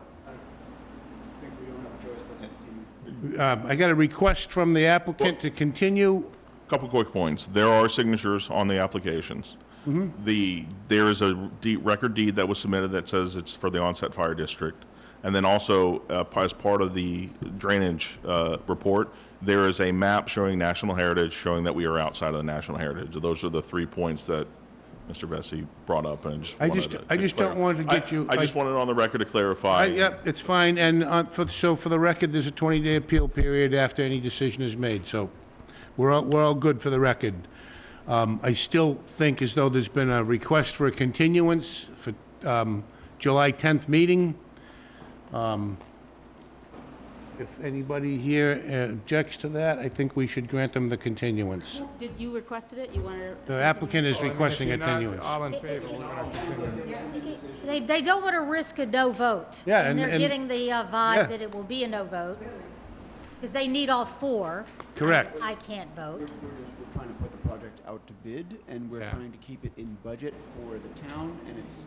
Every month, yeah. I just don't want you guys to run into problems for out of budget because things come up legally. That's the only reason why They're I not- they're- don't want to rush what- into a yeah, because I don't really know. But what, I deal with that every day, so it but stinks, what, but what it's part would, of business. what would you have to hear to convince you that there's no issue? Because there's just, Well, there's- your response, I'm sorry, I don't remember your name. John. that's fine. John, your response that all of those 3 issues that were brought up by Mr. Bessie, that they're satisfied, the signatures are X, Y, Z, and you're confident, to me, I'm fine with that. As Yeah, long as there's you have a no- response, a rebuttal to those issues that were brought up, and you feel confident in going forward, then I'm fine with that. I just didn't hear that. I think that he's made those. Yeah, These gentlemen have made those rebuttals. Yeah. And I'm satisfied with that. yeah. Bob and I'm clear on Veronica, it I now. think I the wasn't issue that you're previous. missing is that the man sitting to my left has already indicated that he's not What's your comfortable giving a concerns? positive My, vote. well, if I get a chance to speak, I would, what's I your would concern? voice my concern. I am a contractor, I've just done this type of work. My only issue I have is, I'm ready to say yes to this, but the issue I have is because a gentleman did bring up that our water supply is basically fed. And I've done infiltration, this is an infiltration. I'd like to see more of a bioretention, which is gonna clean the water prior to it getting there. And based on your infiltration basin, the soil that we have here is not what you would use in a bio. It would be special seeding, it would be moss, it would be plugs. And then for your drainage, I'd like to see it go into a well off of that sloped roof and then either get out instead of jumping into the swale, because my concern is with the amount of rain we had in May, that swale's not gonna handle it. Would you be interested in hearing from our town And engineer on those points? I've listened to him very, very clearly. But you still have concerns? I still have concern with the design. There's no beehives in the middle of this infiltration. So as this thing fills in, it's 100 years, what happens to this water getting out of there? As it gets silt built into the grass, all of that, where's it Well, going? if you So look at the plan, there are sediment basins that are in front of that retention area. Those are intended to trap the sediment, which will come off their driveways. So in the event that that does happen, that's where the trap is for the sediment. I agree with you, it's different than a bioretention area because you'd have an engineered soil of probably 2 feet that would help to clean the water up by allowing the plants to take up some of that water as well as clean it before it gets down into the subsoil. In this Yeah, just particular before you case, continue, Charlie. I'm sorry? Just before you continue, for the record, Jan has excused herself from the remainder of the meeting. She's not voting on this matter anyway. Just for the record. Go ahead. Yeah. Just making that comment, I understand what Mr. Cruz is saying. There are different types of facilities that can be built. This particular one has been built so that even at the 100-year storm, the top or the peak elevation is below the top rim of the basin, so that it will handle up to that 100-year storm. In the event that it goes over that, there's a spillway where the water will then discharge out into the, essentially, I think they said it goes to the cranberry bog. So for all storms up to and including the 100, they've taken that into account. I believe that the location of these basins would be on the, what shall I say, the downhill side of the hydraulic gradient that is towards Sand Pond. I don't remember what the elevation of Sand Pond is with respect to this ground. My gut feeling is that the hydraulic gradient is probably toward Cranberry Highway, which means that if there was anything going into that basin, that it would be traveling away from the pond and not toward it. But down the road. If you want you certainly are within your jurisdiction authorization to ask them to respond to a bioretention rather than just an infiltration basin. If you feel that that's more beneficial in this particular case, you could ask them to address that. I mean, it's more so because I'm hearing the towns and the abutters concerns about our watershed. That's the only reason. Other than that, I'm fine with everything else on here. I'm just more worried about where's that water going? Is it gonna be cleaned by the time it gets through? And the only way to know is when they do it, and if it comes back dirty. Sure. Mr. Chairman, It's a may I little ask late. a question? Oh, yeah. Sure, go ahead, Bob. How close is your nearest well for the water supply for Onset to that station? The building that's on the lot is no longer in use, hasn't been in use for like 40 years. Okay. The nearest well is probably what, a quarter mile away? I don't It's know. over by Red Brook, isn't it? There will be no issue. Nowhere near the site. There will be no issue. I don't think. Okay, thank you. So there's no well that's feeding So into, is what we're trying to say. that brick building that remains, I think that's Obsolete, it's pump coming one, down. That's done. And that's what the watershed protection is intended. That Right, well when is Ocean Spray had that fire. It's offline. Just a question with respect to that. Where's the limit of the Zone 2 for the wells that are in operation? They're not shown on your plan, are they? They're not on the plan. We are in the protection district, so that's why we have the advance. That's why we have the 44% pretreatment going into the infiltration. So it is, or is not within a Zone 2? We are in the zone 2. You are in a Zone 2? That's why the fuel tank is above ground. Okay. So we calculated that into it. Oh, we have the drainage Walter, board does if you'd that- like to. Does that change your feeling on that? No, okay. I still prefer the bio. It takes everything. Okay. So, The how elaborate is a bio that Walter's talking about? How elaborate of a change is that to the plan? It's more of a financial implication How than significant, how than- financially than, impactful? $1 million, $100, No, I just $30, more than 30, less than $1 million. So more than 30 and less than $1 million? I really couldn't tell you off the top of my head. I'd have to look at the size and the amount of plantings that are required for it. Hundreds of thousands? $1,000. It's Pardon me? it's easily a couple $100,000. Couple hundred? Grading and everything else. Okay. We're out of time. 0 minute remaining on the tape. We have to stop. We'll stop. Huh? Oh, 20, that's not, we have 20, we have plenty of time. Liz, what can we talk about? So, the bio, that's what you were just Yeah, so we're back on the bio, Walter's concern. I mean, if we can address Walter's concern tonight, we can take a vote tonight. If we can't address his concern tonight, we need to continue and let him do some research. That's the other solution. I mean, I feel like I'm adamant with this. I've had to just do this in the town of Bourne, so I know the cost. And the one I did is a lot larger than that and ties into a huge processing water plant that recycles the water so that people can drink it. So, based on what you had, it's adding the soil at the bottom. You still gotta excavate.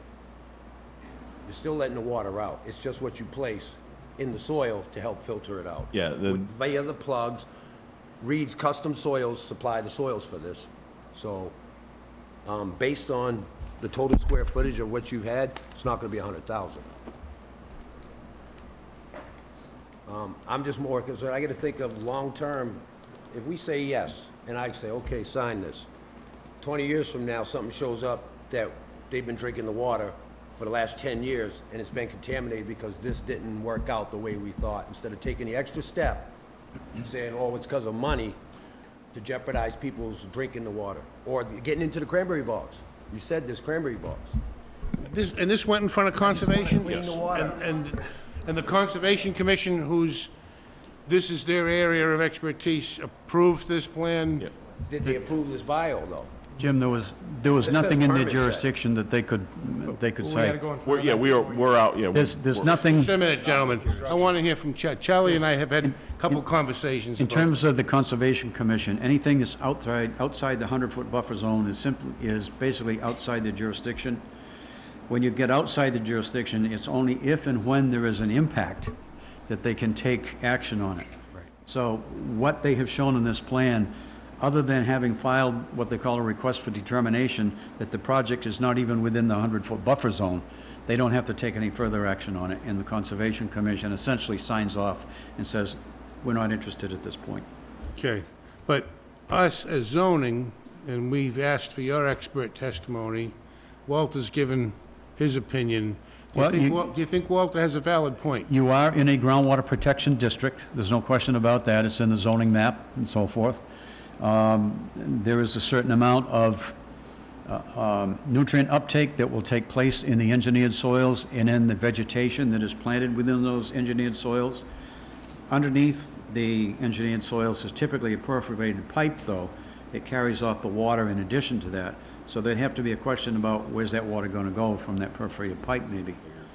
But as far as the capacity of this basin to accept and control the water, I have no problem with that. And the depth to the groundwater is not like within 2 feet. I checked the test pit elevations with respect to the bottom elevation of this, and it's at least 5 feet. It may be more like 7. But that's not to say that, it's a very permeable soil, which means that the water transmits almost through it almost immediately. Yeah, Just I would won't agree. sit there. So, if you want to see something about an engineered soil and additional plants, I would agree for the size of it, it narrows down to something that's maybe 20 feet wide at the narrow end, is about 50 feet wide at the fat end. It's the value of whatever the quantity is for that engineering soil to be put in place and for the vegetation to be put inside that drainage area. Do you think it's financially restrictive, or do you think that I somehow or would- another they could do without away an with one actual- hose or one pair of boots, or? I would think that their engineer should be able to come up with a number. I hesitate to say off the top of my head, it's Is it probably the something most that we dangerous could- thing you can do. Is it something that we could come up with language this evening that would satisfy both Mr. Cruz and allow this board to make a vote? You have a 20-day appeal period, which has to run before you can sign the special permit. So that if those questions could be answered satisfactorily between now and then, what's your next meeting date?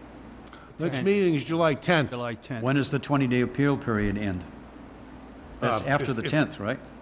Oh, yeah. Yeah. So that means that if they could satisfactorily answer those questions between now and the 10th, there would still be ample time that you're going to have to wait before you can sign the permit. But we I could would- take my a recommendation would be vote get that and information. hold the signing until, what I'm trying to do is I'm trying to satisfy two evils.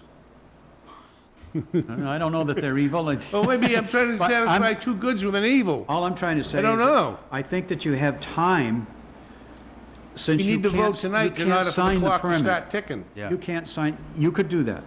to get the permit started We between need to now get and the- then. We could do our So if signatures we- tonight. With a condition, If somebody's going to appeal, let's get them up to the town hall appealing now. With the If condition- somebody's not going to appeal, let's find out now.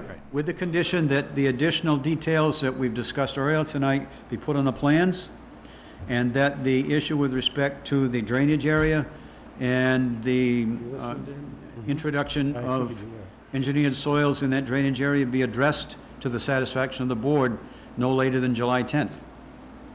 Works Could for I, me. could I just comment on the bioswale? I've been involved in it quite a bit. I mean, for the past 18 years, I've been dealing with a lot of that. When you put a bioswale in, as you're well aware, it slows down the process of the water actually going through the soils. The geotech borings that we did on there, and I can conclude with you that it was nothing but sand. Right. Pure sand through that whole location. And the filtration, the groundwater was, I want to say it was off the, it was like 7 feet at that point going to the groundwater.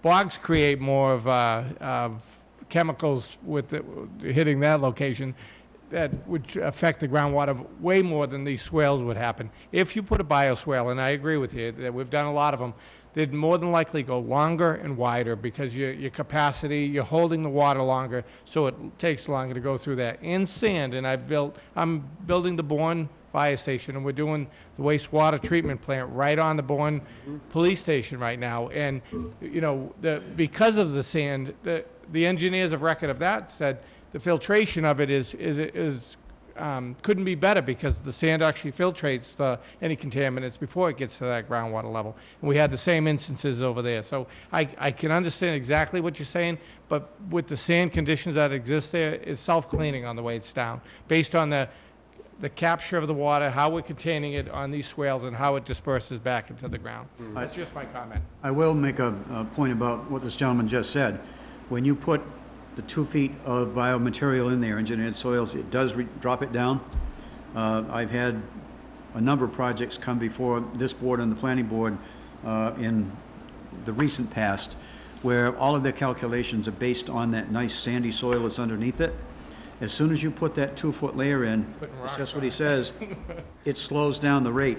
So now you've got to introduce another calculation into your drainage calculations to take that into account. So you need more So surface area. it could expand it. Yeah, I don't know how much, but it could. Then the only other comment I have is that we've put in these bioswales, and they actually hold water a lot longer. We've ended up having to put a fence around there because they can become hazard for children. Right. So, I mean, there's a mix between all of I'm that.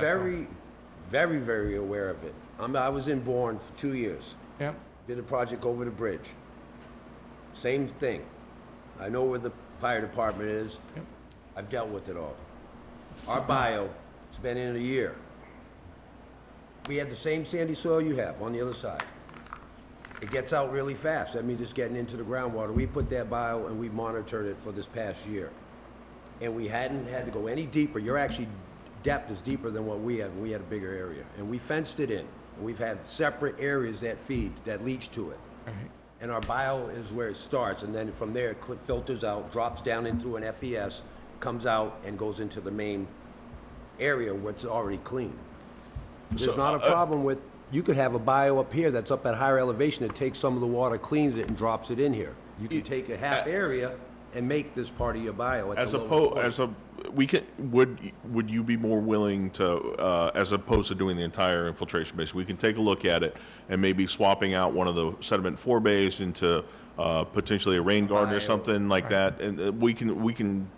The concern is that if we convert the entire infiltration basin into a bio, something like that, we don't want to make it so that it's so big because we're right up against the flood zone and all of that. No, I wouldn't expect you to do this whole thing a bio. That's way too much area. I'm saying it needs a bio. Okay. That's up So, to you, the guys that design it.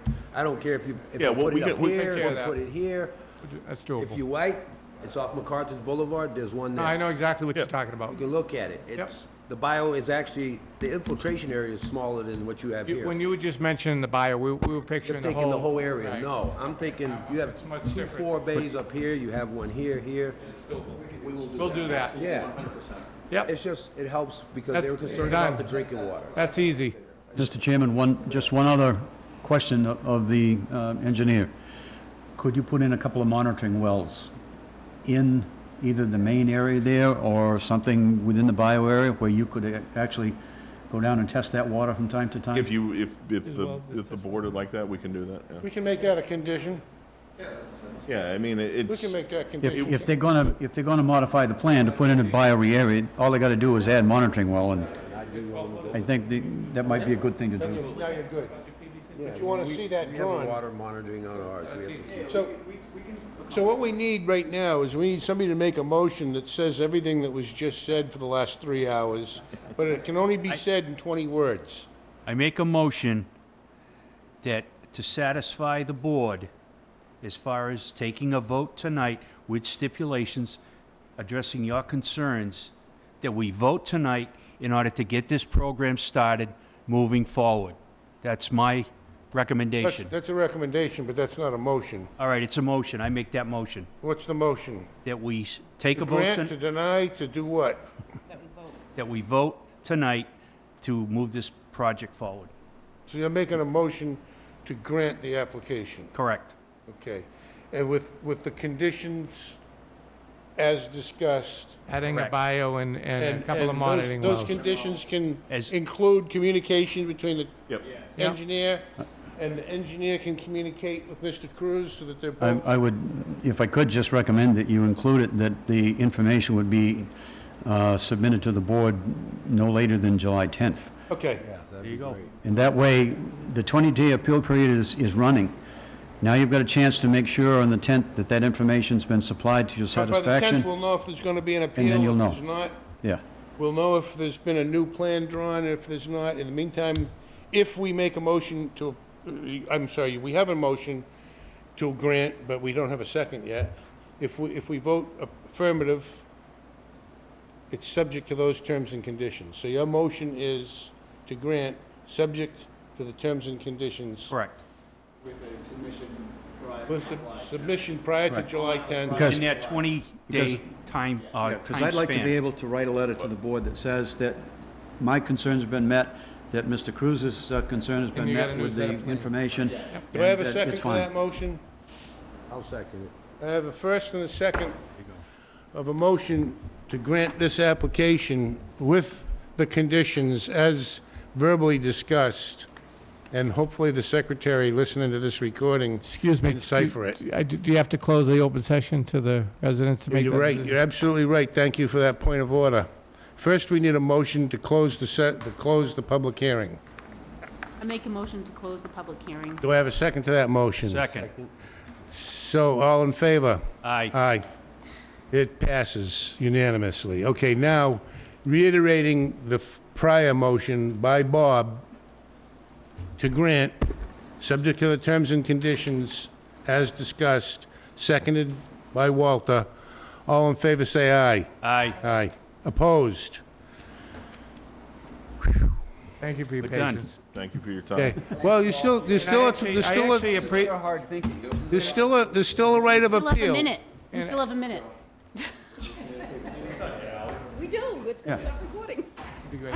And I appreciate comments from all residents. I think when we go Mr. through Bessie this. made some good comments, and The point, I wasn't questioning, you just didn't read the whole portion of it, that's all I was saying. it's okay. Now, we still need to sign this before anybody leaves. We can do that after we close the meeting. Is there any other business on the agenda? Anybody in the room that had on business that they wanted to bring forward? Still Okay. early, Bob, still early. Put my town moderator's hat on to give you a heads up that I see on your agenda you have some potential zoning articles for the fall. We are gonna be doing electronic voting, which means everything has to be completely finished, ready to go to our So prior for the, 2 weeks before town For meeting. the curb breaks, we currently have them coming out like this, right? Now, so looking at it from the side, we Dude, have say that into the microphone, because I'm listening to everything you're saying. Thank you. the spillway. So you were talking about having geofabric? Yeah. I just want to let you know that we are planning on doing electronic voting at town meeting. Cape Cod berm. In order to accomplish that, every single motion has to be ready and finished and complete 2 weeks prior to town meeting. Generally, I don't get them till Saturday night before Monday. And when's the town meeting? Town meeting is October 22nd, so they're going to have to be, The first week of October. The third Monday in October is town meeting. We have to have everything finished 2 weeks prior to that. It has to be sent out to Ohio to be inserted into the program. So there would be no changes, there'll be no public hearings after that, so you've got to get your work done sooner rather than later. The board has not set the timeline because we still have an article at the Attorney General's office that hasn't come back, so we don't know if we're going with the old timeline or the new timeline. But I have to have every motion complete, finished, done, no changes, 2 weeks prior to town meeting. Which is the first week of October. Yes. Thank you. I still need a motion to adjourn. I motion to adjourn? Do I have a second? Second. All in Third and favor? fourth. Aye. Aye. Opposed? The meeting is closed.